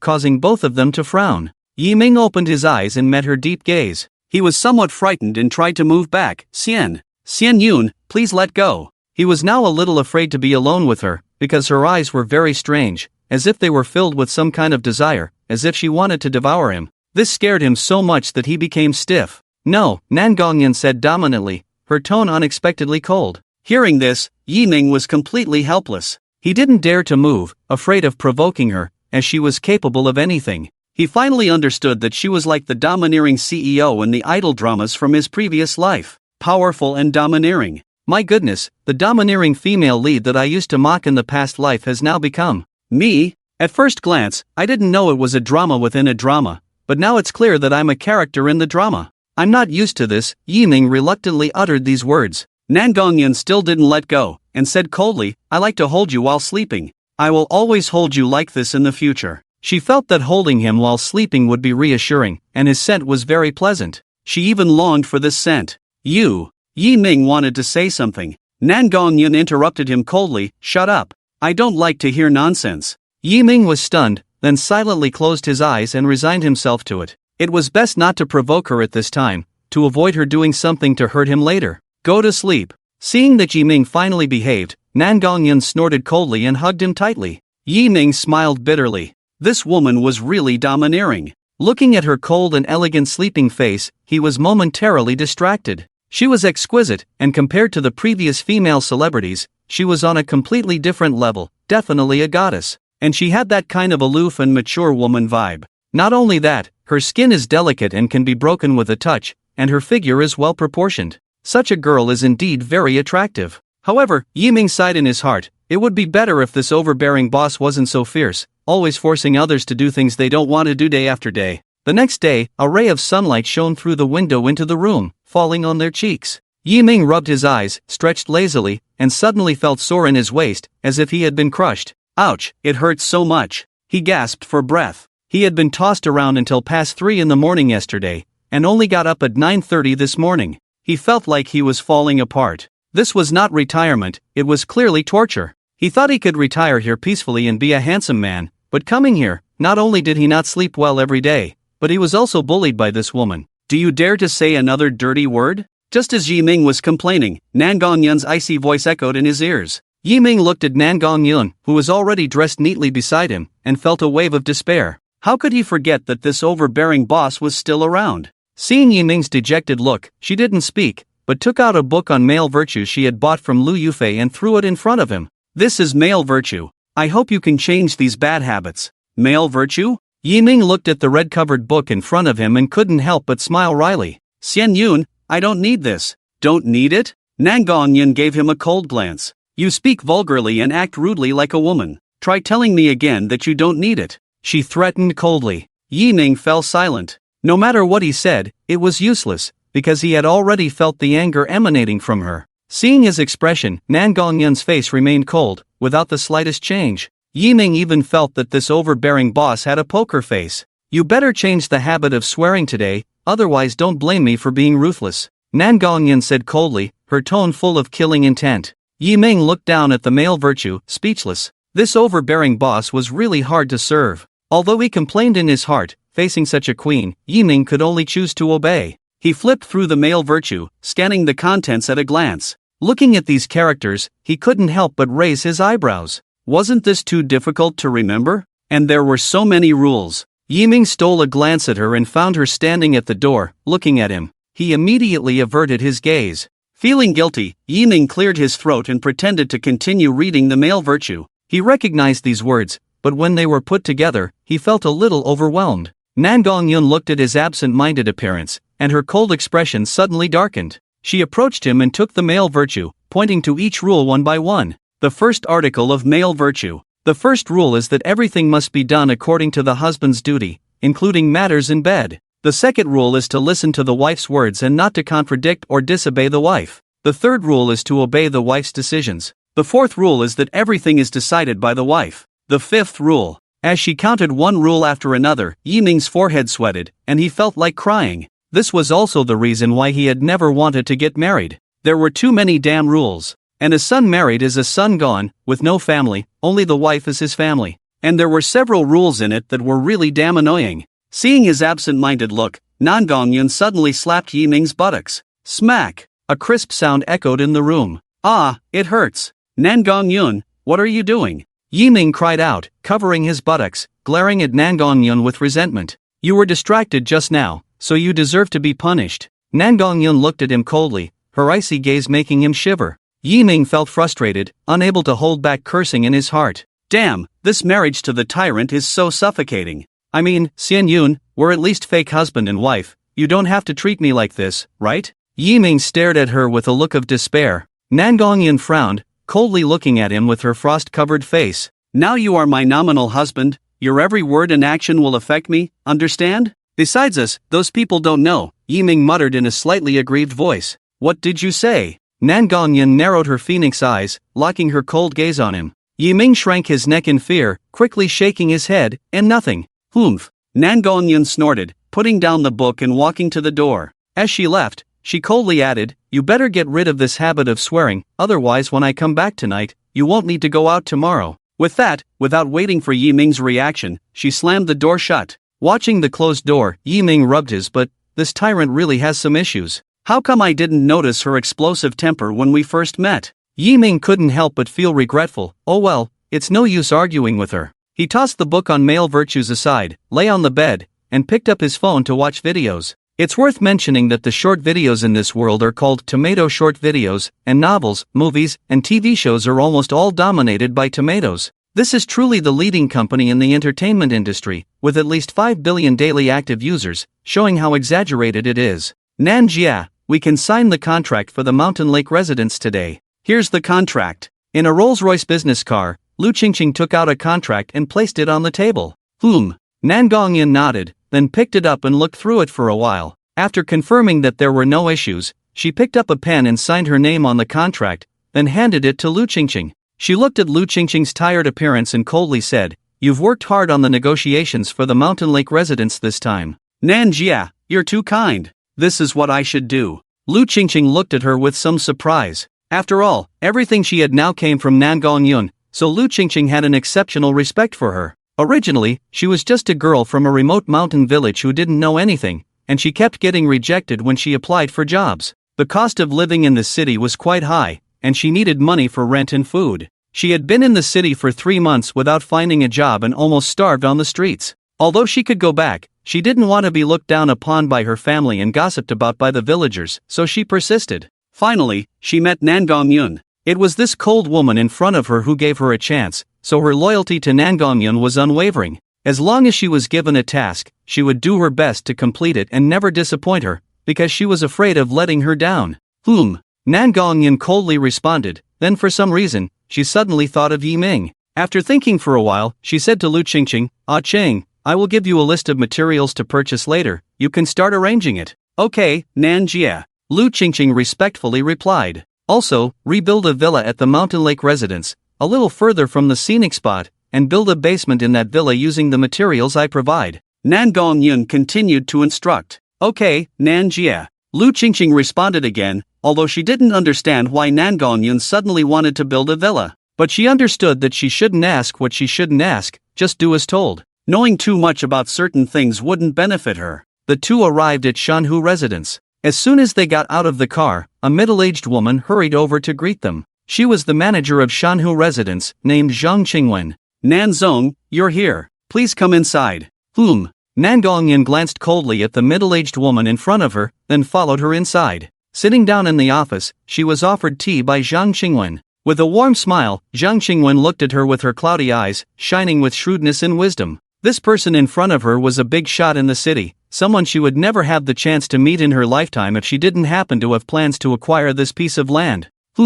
Nan Gongyun coldly responded, exuding a powerful aura with a hint of sharpness and arrogance that couldn't be ignored. At this moment, Lu Qingqing approached and placed the contract on the table. Zhang Zong, Nan Zong has already signed here. Please review it, and if there are no issues, we can proceed with the cooperation. No problem, no problem. Upon hearing this, Zhang Qingwen quickly picked up the contract and signed her name without even looking at it. After all, when she came to acquire the land, she offered twice the price, and with the background and means of the Nangong family, she didn't need to pay at all. After all, where do the backsides of businessmen ever stay clean? As long as she used a little bit of her connections, her own bottom line could be exposed. But she didn't do that. Zhang Qingwen understood that Nanzong was not interested in doing so. By doing this, she simply wanted to prove that she could still dominate the economy of the city without relying on connections. How could one easily offend such a person? Otherwise, if she angered her, it would be her own misfortune. Since there are no issues, let's proceed with the cooperation. Lu Qingqing took the contract handed over by Zhang Qingwen, checked it, and then put it away. Alright, no problem. Let's proceed with the cooperation. Zhang Qingwen quickly stood up, shook hands with Lu Qingqing, and accompanied her with a smile. Seeing that the contract was already signed, Nan Gongyan stood up. Her figure was perfect and tall, standing at 183 meters. Wearing an expensive black suit, she appeared domineering and aloof. Now that the contract is signed, we will take our leave. Nan Gongyan said coldly to Zhang Qingwen. Alright, I'll see Nanzong off. Zhang Qingwen quickly went up to her and respectfully followed behind her.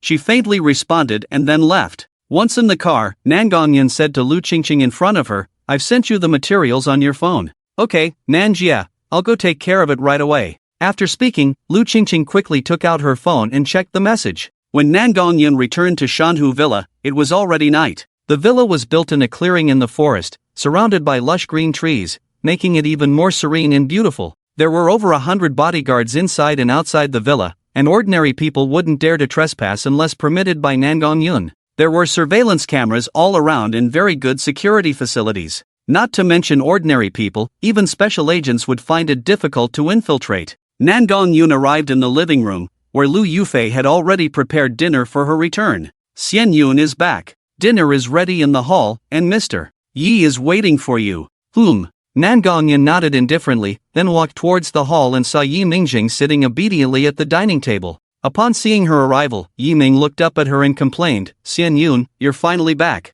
I was starving. He deliberately put on a pitiful expression, resembling an abandoned stray dog, which made people can't help but feel sorry for him. However, his acting skills were seen through by Nan Gongyan, who thought it was all fake. In fact, Yi Ming had been hungry for a while and wanted to eat, but Lu Yufei wouldn't allow it. She said, Xiao Ming, as Xian Yun's husband, how can you eat alone? You have to wait for your wife before you can start eating. But Yi Ming wanted to argue, but when he met her cold and stern gaze, he had to swallow his words and hang his head in frustration. Nan Gongyan didn't say anything, she just sat down next to him and coldly said, let's eat, stop pretending. Hearing her mention eating, Yi Ming's face instantly brightened, and he picked up his chopsticks and said, okay. Then he picked up a piece of chicken and stuffed it into his mouth. Wait, Nan Gongyan coldly snorted, reaching out and taking the chicken leg from his bowl, saying in a chilly tone, have you forgotten your manners? Why are you so rude? Yi Ming awkwardly scratched the back of his head and smiled sheepishly, Xian Yun, I'm used to it, I'll pay attention next time. After that, he picked up another piece of chicken and tried to put it in his mouth. Nan Gongyan didn't say anything more, she just ate by herself. After a few bites, she elegantly wiped her mouth and then asked, what time are you going out tomorrow? I have an appointment with them at the Tomato Theme Park at 10 o'clock tomorrow morning, Yi Ming replied. I'll take you there tomorrow, Nan Gongyan said indifferently. I can manage it myself, Yi Ming mumbled with a mouthful of chicken, and Nan Gongyan, looking at his appearance, felt her anger rising. Finish eating before you speak. Nan Gongyan's voice was very cold, and she couldn't help but frown at the sight of his greasy mouth. I said, I don't need it, I can go by myself. Yi Ming wiped his mouth with a tissue and explained seriously. He didn't want Nan Gongyan to have too much contact with Zhao Fanlong, and he didn't want them to know about his relationship with Nan Gongyan. There's no car here, how are you going to go out? Can you drive? Nan Gongyan asked coldly. No, Yi Ming shook his head, then asked, are there no buses here? No, Nan Gongyan replied coldly. It's settled then, she said, getting up and walking out the door. Yi Ming looked at her back and sighed helplessly, forget it, I'll just explain it to Long later. After finishing his meal, Yi Ming returned to the bedroom and saw Nan Gongyan lying on the bed in a new outfit. At this moment, she was wearing a black lace nightgown, sexy and alluring, with her long legs exposed in the air, making him unsure where to look. Yi Ming blushed and lowered his head, went to the closet, found his own pajamas, and went to the bathroom to take a shower. The sound of running water filled Nan Gongyan's ears as she turned to look at the bathroom door, her eyes flashing a few times, lost in thought. When Yi Ming finished his shower and came out, he saw Nan Gongyan lying on the bed. He hesitated for a moment but slowly walked over. He lay down slowly, but only on the edge of the bed. As soon as he lay down, Nan Gongyan reached out and pulled him into her arms, and before Yi Ming could react, he was forced to endure a wave of facial cleanser. The faint scent of milk stimulated his nerves, and he wanted to push her away, but it was futile. He couldn't move her at all, and with his movements, Nan Gongyan's hand tightened even more. Xian Yun, please. Yi Ming cried out helplessly, hoping she would let go of him, but she ignored him, refusing to even look at him as if she hadn't heard him. "Nangong-yun, please let me go." Yi Ming struggled, but the more he struggled, the tighter she held onto him, their bodies pressed closely together, feeling each other's warmth. "I warn you, if you dare to move, I'll break your legs," Nangong-yun threatened fiercely. "Nangong-yun, are you out of your mind?" Yi Ming gasped for breath, feeling suffocated, but Nangong-yun remained unmoved. He had no choice but to forcefully pry her hands off him. "Nangong-yun, can you please stop this?" Yi Ming freed himself from her grasp, annoyed. They had only signed a contract, and her actions clearly violated it. "Since when do I need your instructions? I like holding you like this, do you have a say in it?" Nangong-yun said, hugging him tightly again. For some reason, she felt angry, especially when Yi Ming rejected her, making her even angrier, as if something of hers had betrayed her, making her uncomfortable. "You're just unreasonable and overbearing." Yi Ming glared at her angrily, pushed her hand away, and turned his back on her, ignoring her. Nangong-yun looked at her hand that had been pushed away, then at his back, her cold and beautiful face turning even colder. She reached out with her strong jade hands, grabbed his shoulders, and forcefully turned him around, then hugged him tightly. "Hey, let go, Nangong-yun, I warn you."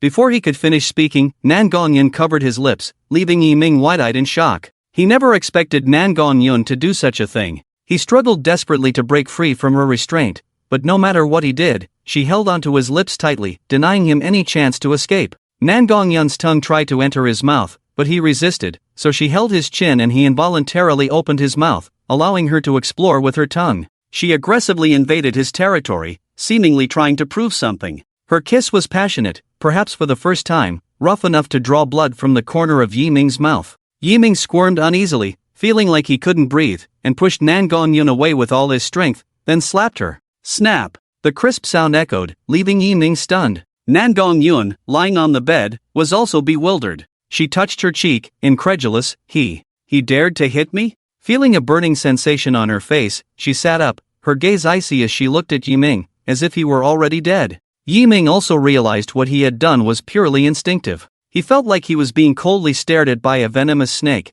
his whole body stiff and at a loss. "If you intended to provoke me, then I'll tell you, you succeeded," Nangong-yun said coldly, then pounced on him. "Nangong-yun, what are you doing?" Yi Ming was startled by her actions, shouting and trying to push her away, but she pinned him down on the bed and straddled him, looking down at him with a cold tone. "Since you dared to hit me, you have to pay the price." Then she leaned in to kiss him. "Ah, help!" Yi Ming saw her losing her mind a bit, and quickly shouted towards the door, which directly startled Lu Yufei. She thought something had happened and quickly ran upstairs, knocking on the door. "Xian Yun, what's wrong?" There was no sound from inside the room, and after a while, Nangong-yun's cold voice came. "Aunt Lu, nothing's wrong, you go rest first." She calmed down, trying to control her emotions, and Lu Yufei's appearance restored some of her sanity. "Alright, take care of yourself," Lu Yufei advised before leaving. Nangong-yun gently closed her eyes, took a few deep breaths, then lowered her head and looked at Yi Ming beneath her. His fair and delicate skin, exquisite features, thick and long eyelashes, and smooth and tender skin made her unconsciously look at him more, and her heartbeat inexplicably quickened.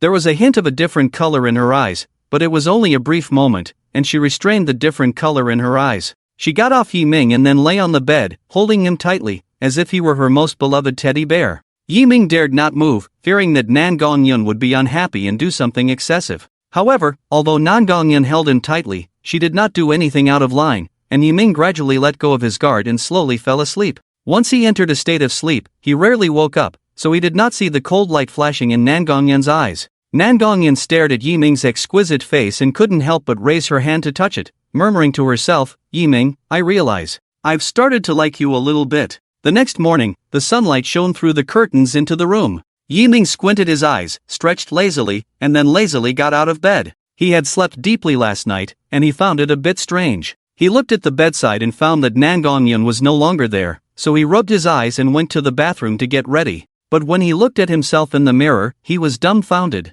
"Oh my! What's wrong with my mouth?" Yi Ming looked at the slightly swollen lips and cracked lower lip in the mirror, feeling a bit confused. How did they swell overnight? He recalled last night, although Nangong-yun had bitten his mouth and made it bleed, it wasn't this serious. Is it infected? Yi Ming was puzzled, then sighed. Forget it, it doesn't seem too serious. Then he started to get ready. What he didn't know was that when he was asleep, Nangong-yun's passionate kiss had left marks all over his body, and after a night, the marks were truly shocking, even his lips had several cuts. After getting ready, Yiming went downstairs and saw Nan Gongyun sitting on the sofa in an expensive suit, crossing her legs and reading the newspaper. She heard the movement, glanced at Yiming, and then continued to read the newspaper, saying lightly, "Have breakfast in the kitchen first, and after eating, I'll take you to the Tomato Amusement Park." "Okay." Yiming responded, and he had wanted to say something, but when he saw Nan Gongyun focused on the newspaper, he thought for a moment and decided not to disturb her. At the breakfast table, Yiming looked at the sumptuous breakfast in front of him and suddenly lost his appetite,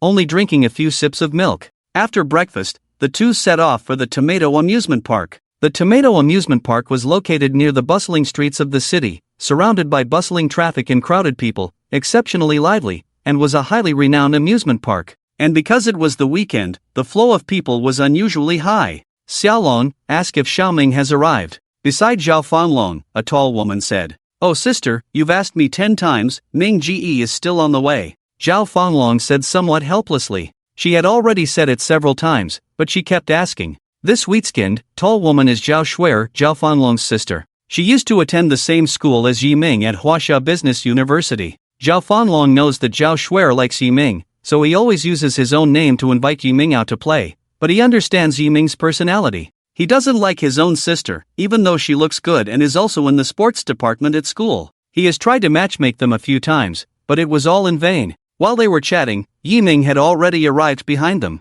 Originally, it was Nan Gongyun who wanted to bring himself over, but he was rejected. Jokingly, a Rolls-Royce Phantom stopped here, and he couldn't imagine the commotion it would cause. With his own appearance, he would probably attract attention as soon as he arrived. Yiming patted Zhao Fanlong, feeling someone tapping him, he turned and saw Yiming. At this moment, Yiming was wearing light blue casual clothes and white sneakers, making him look charming yet with a hint of innocence. When Zhao Fanlong saw Yiming, his eyes lit up. "Ming Ge, you're finally here." Zhao Shuer looked at Yiming, her cheeks slightly red, and somewhat shyly said, Xiao Ming, hello." "Hello," Yiming politely smiled. His impression of Zhao Fanlong's sister was not bad. "Shuer, don't be shy," Zhao Fanlong playfully approached, looking like a flatterer. "You brat." Asking for a beating, Zhao Shuer slapped Zhao Fanlong on the butt. "Ah, that hurts. Are you trying to murder your little brother?" "Humph, serves you right for trying to make your sister happy." Yiming looked at their interaction, feeling a bit embarrassed, and smiled awkwardly. "You two have a good relationship."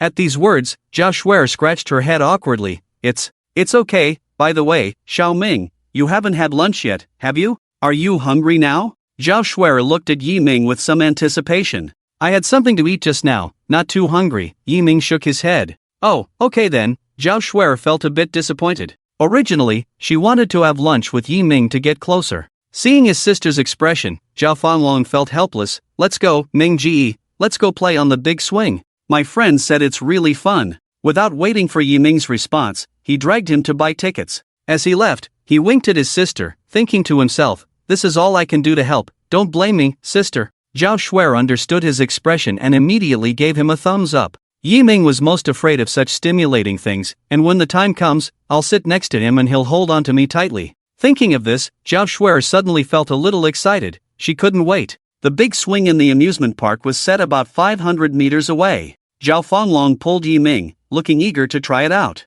Yiming looked at the big swing and suddenly felt the urge to run away. Yiming worriedly asked, "Are we really going to ride this?" "Yes, Ming Ge, hurry up, let's go in while there are few people," Zhao Fanlong said eagerly, as if he couldn't wait. But I'm afraid of heights." Yiming hesitated. "Oh, it's okay, you can sit next to Shuer, and if you're scared, you can hold on to her." "Then forget it, you guys go ahead, I'll wait for you down here." Yiming immediately turned to leave. Seeing this, Zhao Fanlong hurriedly stopped him, pleading, "Ming Ge, if you're not here, what's the point of playing? Please, just play once." It's settled, Ming Ge, I'm begging you," Zhao Fanlong pleaded again. "Well, okay." Yiming looked at Zhao Fanlong's pitiful appearance and finally relented. Zhao Fanlong was overjoyed when Yiming agreed, and he pulled Yiming towards the big swing. After waiting in line for half an hour, it was finally their turn. The big swing was circular, so Zhao Fanlong deliberately had his sister sit between them to assist her. Yiming was a bit nervous, as he had never tried this kind of ride before.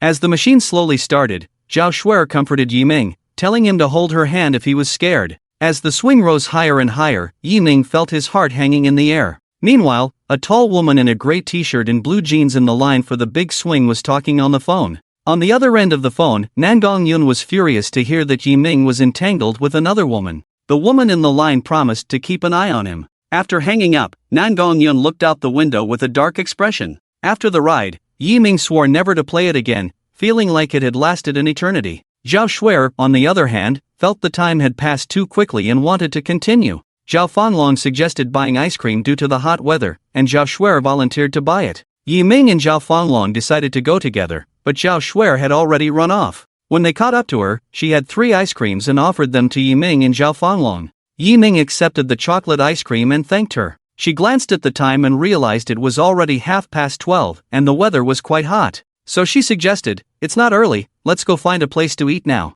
It's still very hot." Zhao Fanlong, who was beside her, chimed in, "Okay, I haven't had breakfast this morning." As he spoke, his stomach growled. Zhao Shuer looked at her younger brother, then turned to look at Yi Ming, seeking his opinion. Yi Ming helplessly shrugged, "Since you said so, let's go then." "Yay, long live Ming Ji." Zhao Fanlong jumped up happily. He had said that his Ming Ji would always take good care of himself no matter what. The 3 of them arrived at a noodle shop in the amusement park. Since it was Saturday, there were many people in the amusement park, and the shop was crowded with almost no available seats. As they entered the noodle shop, many people's eyes immediately gathered on Yi Ming. This was not because of anything else, but mainly because Yi Ming was too good-looking. His height of 1.73 meters, coupled with his slender and upright figure, along with his exquisite features, made him the type that all girls dream of. Yi Ming was used to this kind of situation and didn't find it strange at all. After all, his current appearance was indeed attractive. The 3 of them sat down at a window seat.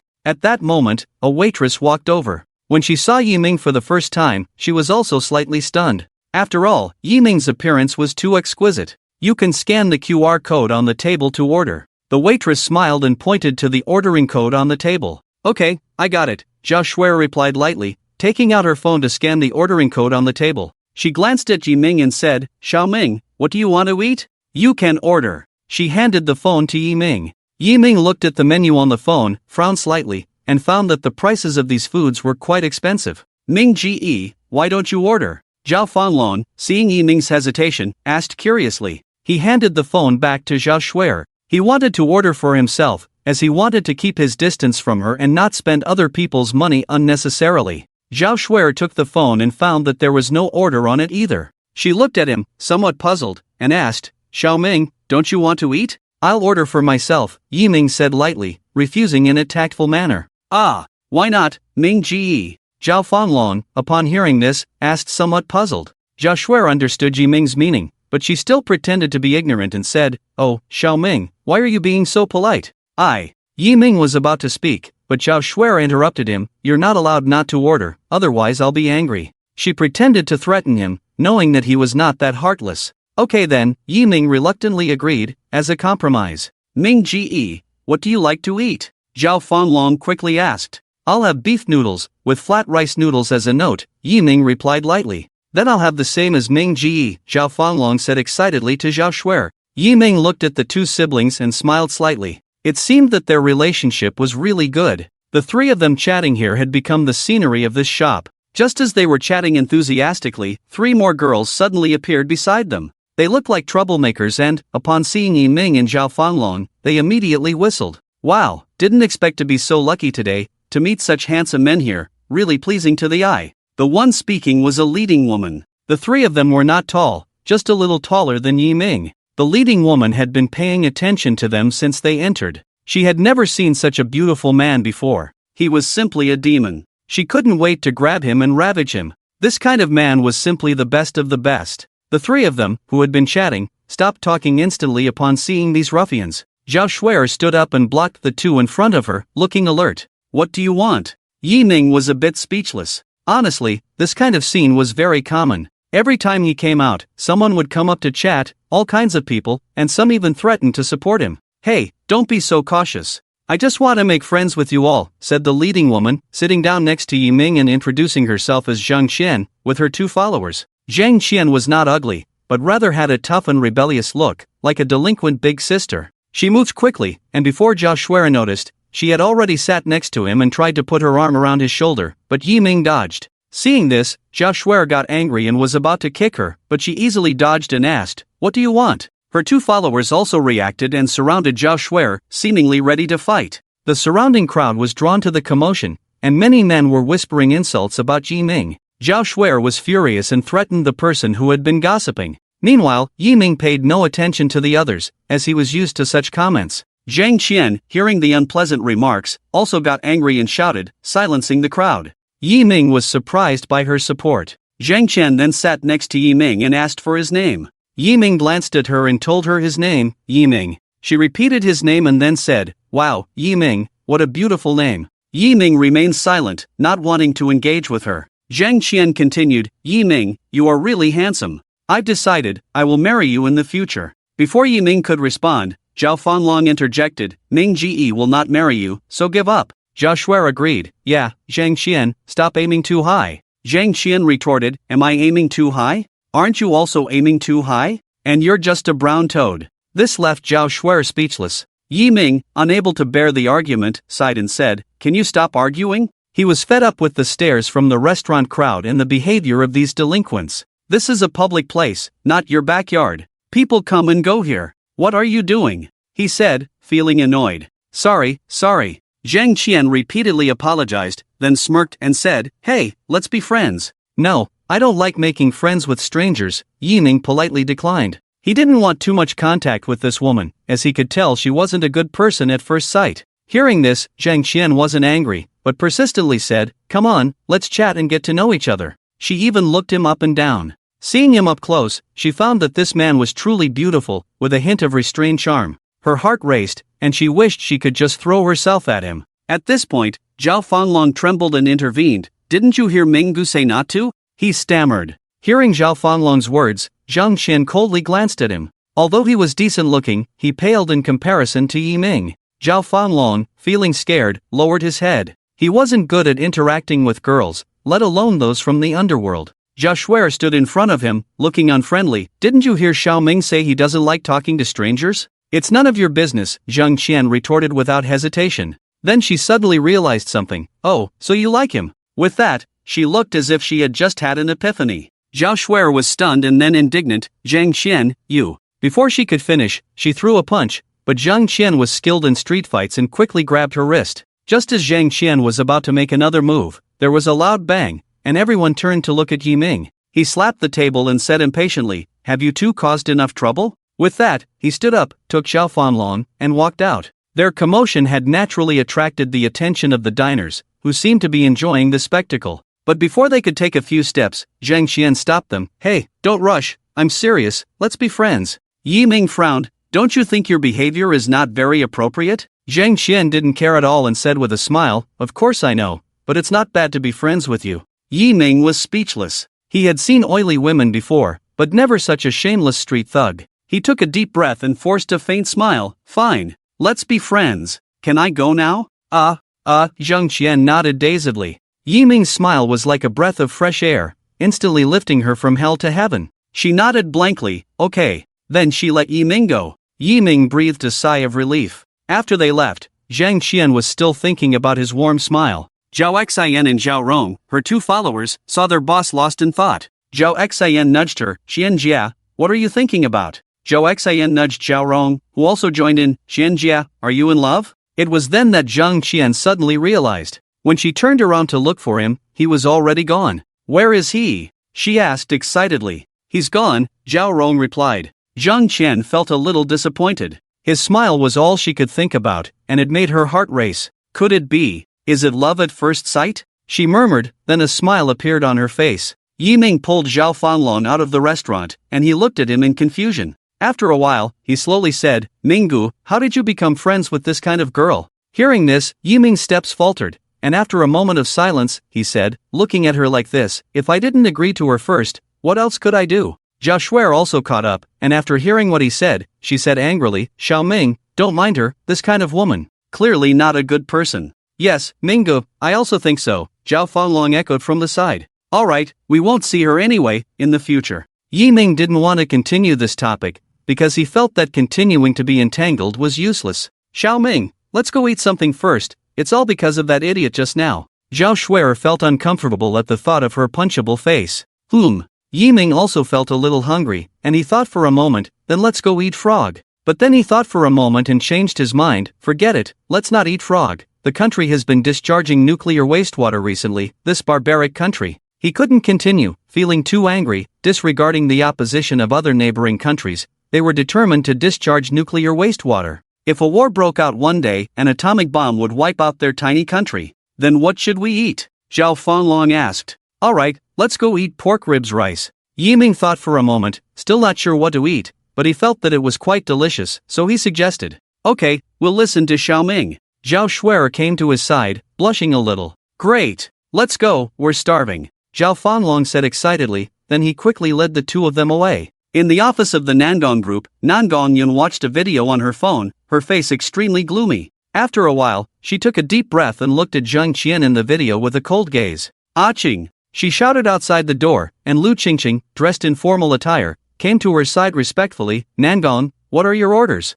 Nangong Yun threw her phone on the table, and the video of several people going to eat pork ribs rice was still playing. You investigate the backgrounds of these people and find out about that Zheng Qian for me, she said in a cold tone, as cold as ice for thousands of years. Yes. Lu Qingqing responded and began to investigate their information. This was not difficult, after all, with the background of the Nangong family, they almost ruled the roost in this magic city. In just a few minutes, she had dug up their background information. Miss, their information is all here. Lu Qingqing handed her a stack of documents. Nangong Yun took it and carefully read through it. After a while, she put down the documents and said coldly, you have someone secretly follow the Zhao siblings from the Zhao family. Then she glanced at the information of Zhang Qian and others, her eyes becoming even darker. You handle this woman, I hope you do it cleanly. Yes. On the other side, the three of them sat in the restaurant. Yiming looked at the pork rib steamed rice in front of him, picked up his chopsticks, picked up a piece of meat and put it in his mouth. It melted in his mouth, sweet and soft, and tasted extremely good.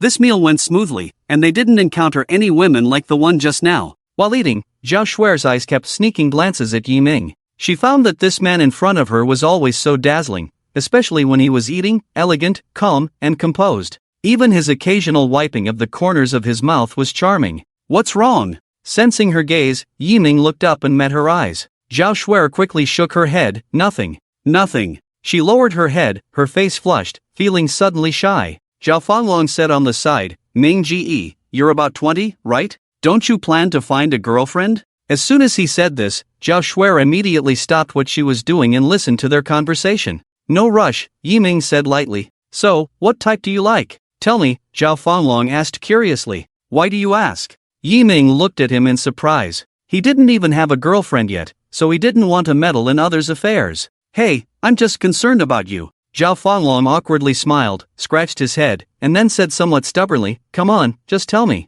For the sake of his sister's lifelong happiness, Zhao Fanglong was really putting in a lot of effort. Since the beginning of school, he had been crazy about helping the two of them get together, but every time, it ended in failure. Well, Yiming thought for a moment. He realized that he hadn't really considered this question before. After thinking for a while, he said to Zhao Fanglong, actually, my requirements aren't that high. Good temper is enough, and also, being family-oriented and ambitious. Then he thought for a moment, oh, and I don't like people with strong personalities, because he felt that strong-willed people always impose their own ideas on their partners, so he hated being controlled by others. Listening to what Yiming said, Zhao Fanglong asked in a daze, is that all? What else do you expect? Yiming picked up a piece of ribs and mumbled, ambition is enough. The house and car are not important. We can work hard together. Yiming said indifferently. Oh my god. Ming Ji, there aren't many guys like you who are handsome and have a good moral compass, Zhao Fanlong said in surprise. He really thought that Yiming's requirements were very low, as he himself required at least a house. Zhao Shuer looked at Yiming and found that every part of him was attracting her. He was like a mountain, making it impossible for her to look away. He had a special aura that was irresistible. Seeing her sister's infatuated look, Zhao Fanlong pretended to cough, which immediately brought her back to reality. She looked at Zhao Fanlong and gave him a thumbs up, indicating her approval. Time passed quickly, and before they knew it, it was already evening. The three of them sat on a bench, gazing at the distant starry sky, feeling a bit sentimental. Their thoughts drifted far away, each with their own concerns. After a while, Zhao Fanlong broke the silence. By the way, Ming Ji, what are you going to do after graduation? Yiming's thoughts were interrupted, and he glanced at Zhao Fanlong. What else can I do? Just stay at home and play games. Now, besides playing games at home, he also went to Nan Gongyun's house, which could be considered as work. Then you've become a homebody. Zhao Fanlong couldn't help but comment. Yi Ming glared at him, you little brat, do you want a beating? Seeing Yi Ming's fierce look, Zhao Fanlong's eyes dodged, muttering softly, I was already a homebody. You haven't been beaten for too long, are you feeling uncomfortable? Yi Ming pretended to be fierce and raised his fist, and Zhao Fanlong quickly put his hands up in defense. Seeing Yi Ming's appearance, Zhao Shuer burst into laughter, then she said to Zhao Fanlong, alright, stop messing around. Go buy a bottle of drink for your sister, I'm a little thirsty. Hearing this, Zhao Fanlong looked at her in confusion, and then he realized that Zhao Shuer was signaling to him with her eyes. He immediately understood and nodded, okay, I'll go buy water for you. Originally, Yi Ming wanted to go with him, as he was a bit worried leaving him alone, but he was refused by Zhao Fanlong. Once Zhao Fanlong left, there were only him and Zhao Shuer left. Yi Ming felt a bit awkward and hoped that Zhao Fanlong would come back soon. Zhao Shuer stole a glance at Yi Ming, her face slightly flushed. Then she took a deep breath, turned around, and looked at him with determination. Xiao Ming, her voice was as soft as water, shy like an apple. She gathered her courage and said, Xiao Ming, can we talk? Hearing this, Yi Ming sighed in his heart, what has to happen will happen. I can only be tactful. With that in mind, he smiled at her, sure, Shuer, what do you want to talk about? Zhao Shuer looked at Yi Ming's charming face, her cheeks slightly flushed. Her hands unconsciously tightened. Xiao Ming, do you remember the first time we met? Yes, of course I do. I remember you had just finished playing basketball and were all sweaty. When you came to the cafeteria, you cut in line in front of me. Thinking back to their university days, a faint smile appeared on Yi Ming's face. Yes, you took my lunchbox and helped me get food. That scene has been etched in my mind. Zhao Shuer looked at Yi Ming, her tone filled with emotion and a hint of relief. Can I ask why you helped me get food back then? Zhao Shuer's eyes were intense as she nervously stared at Yi Ming. This was the question she had always wanted to ask, and she wanted to know the answer. Hearing this, Yi Ming recalled the scene and couldn't help but laugh. At that time, you cut in line in front of me, and the lady serving food didn't move. Her expression made me uncomfortable, so I took your lunchbox and helped you get food. He still remembered the expression on the lady's face. Is that all? Zhao Shuer felt a bit disappointed at his answer, but she quickly accepted it. What's wrong, Shuer? Yi Ming looked at her with a puzzled expression, seeing her somewhat disappointed look. Xiao Ming. She suddenly raised her head, gazing at him intensely, her cheeks turning red. It seemed like she had gathered immense courage. Xiao Ming, I like you. Can you be my boyfriend? As she spoke, she stood up, knelt down on one knee, and took out a delicate little box from her pocket. Then she opened it to reveal a diamond ring inside. Xiao Ming, I like you. Since the first time I saw you, I have been deeply attracted to you. You seem to have drawn me in like a magnet. Today is the 23rd time I've confessed to you. I hope you can accept it. Shuer, please get up first. Seeing Zhao Shuer kneeling on the ground, he felt flustered and wanted to help her up, but she remained motionless. Her gaze was firm as she looked at Yi Ming. Xiao Ming, I really like you. I don't know when it started, but when I realized it, I found your figure everywhere in my mind. Do you know? Every time I see you studying in the library, or doing something, or even eating snacks with a smile, I see it all. You are so dazzling, like the morning star in the sky, illuminating my entire universe. So, Xiao Ming, can you give me a chance? Shuer, what are you doing? Please get up first. Yi Ming's face turned red with anxiety. There was already a crowd of people around them, cheering and urging him to accept her. Some boys even shouted, accept her, accept her. Seeing these people, Yi Ming wished he could bury himself in a hole. Not saying anything, Zhao Shuer continued to plead, Xiao Ming, are you unwilling to accept me? Shuer, it's not that. Please get up first. No, unless you promise to be my boyfriend. Zhao Shuer grabbed his sleeve and didn't let go. She was afraid of what would happen if Yi Ming refused her. As more and more people gathered around, Yi Ming felt a headache. Shuer, if you keep doing this, I will get angry, he said with a stern look. Zhao Shuer looked at Yi Ming's serious expression, bit her lip, and finally chose to let go of his sleeve and lowered her head. Yi Ming looked at the stubborn and shy girl and felt a surge of inexplicable emotions. Shuer, let's sit down and talk slowly, okay? Zhao Shuer was unwilling, biting her lip and refusing to look up. Yi Ming sighed and said helplessly, Shuer, please stand up first. Let's talk about this later. As Zhao Shuer was about to say something, Yi Ming interrupted her and whispered in her ear, Shuer, I'm sorry. You are a good person and you will definitely meet someone better. I'm not worth your efforts. There are too many people here now. I will pretend to put away the ring later, and then we can leave here first, okay? Zhao Shuai didn't say anything. She looked down at the ground, her bright eyes filled with tears. More and more tears fell, wetting a small area of the ground. Seeing this, Yiming panicked and said, Shuai, please don't cry. I was wrong, can we leave together? Please don't cry. But Zhao Shuai couldn't stop crying, and it only got worse. Yiming felt the urge to bang his head against the wall. Shuai, please stop crying, okay? I don't know what to do when you cry. Xiaoming, I love you, I really love you, Zhao Shuai said as she hugged Yiming and cried loudly. Yiming let Zhao Shuai cry in his arms, feeling helpless. The onlookers were discussing and even recording videos with their phones. The surrounding voices gave Yiming a headache. He tried to push her away, but she held on even tighter. Shuai, please stop, this is not appropriate, he tried to persuade her. He knew that decisive action was necessary, but this person happened to be his friend's sister. He couldn't be too harsh, but not being firm would only lead to more persistence. He hated this. Even though their relationship was good, he had no feelings for her. He had rejected her several times, but she always cried and came back. As Zhao Shuai continued to cry, Yiming felt embarrassed by her height and her embrace. At this time, Zhao Fanlong couldn't bear it anymore. He had actually come back from the beginning, but had been hiding behind the crowd. He had thought that his sister would give up after her confession failed, but what was she doing? A tall woman of 1.8 meters, actually crying loudly? And he could see the expression on Yiming's face. He knew he was in a difficult position, and a large part of it was because of their relationship. Zhao Fanlong walked up and said, Sis, have you caused enough trouble? Let go already. Hearing Zhao Fanlong's words, she didn't let go of Yiming. Zhao Fanlong went up and pulled her away. Sis, acting like this will only make Minggij dislike you even more. Hearing this, Zhao Shuai sobbed and asked, but I just can't control myself. Sigh. Yiming looked at the pitiful Zhao Shuai and sighed, then he took her hand and said softly, Shuai, stop crying, let's go back first. Yes, sis, look at yourself, you're already grown up, and still crying, isn't it embarrassing? Zhao Fanlong also said unkindly on the side.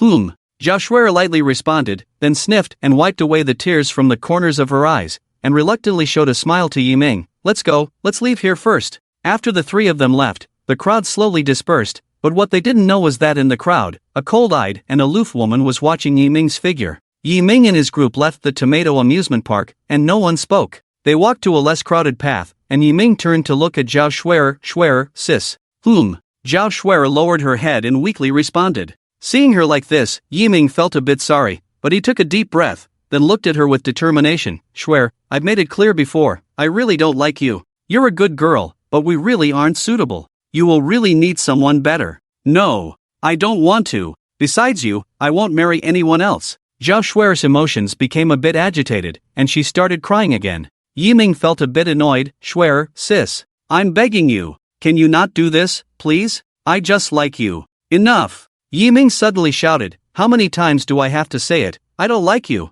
Yiming's sudden roar startled Zhao Shuai. She stared at Yiming with misty eyes, unable to believe what she had just heard. Minggij. Zhao Fanlong looked at the furious Yiming, not knowing what to do. Zhao Fanlong had known Yiming for 5 or 6 years, and although Yiming's usual temperament was very gentle, he was also very stubborn. Once he made up his mind, not even 9 oxen could pull him back. Alright, I'm a bit tired, I'll go back first. Yiming didn't look at her anymore, and just turned and left. Zhao Shuai stood in place, staring blankly at Yiming's departing figure, as if she had forgotten to cry, her mouth open, unable to say a word for a long time, as if she had lost her soul. Zhao Fanlong looked at Yiming's departing figure, then looked at his sister, sighed, and said helplessly, Sis, are you still looking? He's already gone far. I. Zhao Shuai hesitated for a long time, and finally managed to say, he's angry. What should I do? Minggij. He's not actually angry. As Yiming's best friend, Zhao Fanlong naturally knew that he was pretending, and just now, he even gave him a meaningful look, the meaning of which was self-evident. Then why did he leave? He's afraid of hurting your self-esteem. After all, he doesn't like you. No matter what he does, it's all hurting you. Zhao Fanlong patiently explained. Hearing this, Zhao Shuai was somewhat delighted, and she hurriedly ran to him. Ilon, is everything you just said true? Zhao Fanlong rubbed his temples and said with a serious tone, I know you like Minggu, but you also know that he only sees you as a friend. Your confession just now made Minggu uncomfortable in front of others, and his anger was to put an end to your thoughts. Zhao Shuai remained silent, bowing her head and lost in thought. Zhao Fanlong looked at her and hoped that his sister would give up on Minggu. After a while, Zhao Shuai raised her head, her eyes dark as she watched Yiming leave. She wiped away her tears and said, I understand. Zhao Fanglong, seeing her like this, nodded with some relief, thinking that his sister had given up. Alright, let's go back, he said. Zhao Shuer replied coldly. Zhao Fanglong found her behavior strange, but couldn't quite put his finger on it. Yiming arrived at the station and suddenly felt his phone vibrate. He took it out and saw a message from Zhao Fanglong. He read it and felt a sense of guilt, but he was clear that he couldn't agree to be with Zhao Shuer. He composed a message and sent it, then put his phone in his pocket and looked at the starry sky. The moon was full tonight, and the night seemed particularly quiet and beautiful. As he was lost in thought, a luxury car slowly pulled up in front of him. The sight of the car interrupted his thoughts, and he was surprised to see Nan Gongyun inside. She didn't say a word, and her cold voice commanded, "Get in." As the car drove off, Yiming couldn't help but feel curious. Nan Gongyun was clearly agitated, and her usual silence was unusual. She was in turmoil, unable to understand why Yiming had deceived her. She wanted to give him genuine affection, but he had hurt her deeply. She felt betrayed and was filled with pain. Yiming looked at her delicate face, puzzled by her behavior. He felt concerned for the person who had angered her, knowing that they would have a hard time in the future. The two of them remained silent as they arrived at Nan Gong's villa. As soon as they reached the gate, Nan Gongyun got out of the car and pulled Yiming towards the villa. "Hey, what are you doing?" Yiming exclaimed, feeling the pain in his hand. Nan Gongyun didn't say anything, feeling conflicted and not wanting to become like her mother. But thinking about Yiming's actions, she wanted to keep him by her side forever. This man is mine, and only mine, she thought. Thinking of this, her grip tightened, and Yiming's hand was pinched painfully. He tried to pull his hand away, but it was no use. On the contrary, as he struggled, her grip grew stronger. "Xin Yun, let go, you're hurting me," Yiming winced in pain. In this world, there was a significant difference in size between men and women, so she easily held Yiming's hand. Nan Gongyun's face darkened as she dragged Yiming into the room and shut the door. She threw him onto the bed with great force, her strength much greater than that of an average woman. Yiming's back hit the wall, causing him to groan in pain. Rubbing his back, he glared at her. "Nan Gongyun, are you starting to act up again? If someone has upset you, go find them. Why come to me?" he said angrily, realizing that this bossy attitude was truly overbearing. Seeing his angry expression, Nan Gongyun became even more infuriated. "Why did you deceive me?" she demanded, staring at him intently. Yiming was puzzled. "Deceive you? When did I deceive you? Is there a misunderstanding?" he asked tentatively. He couldn't understand. "Misunderstanding?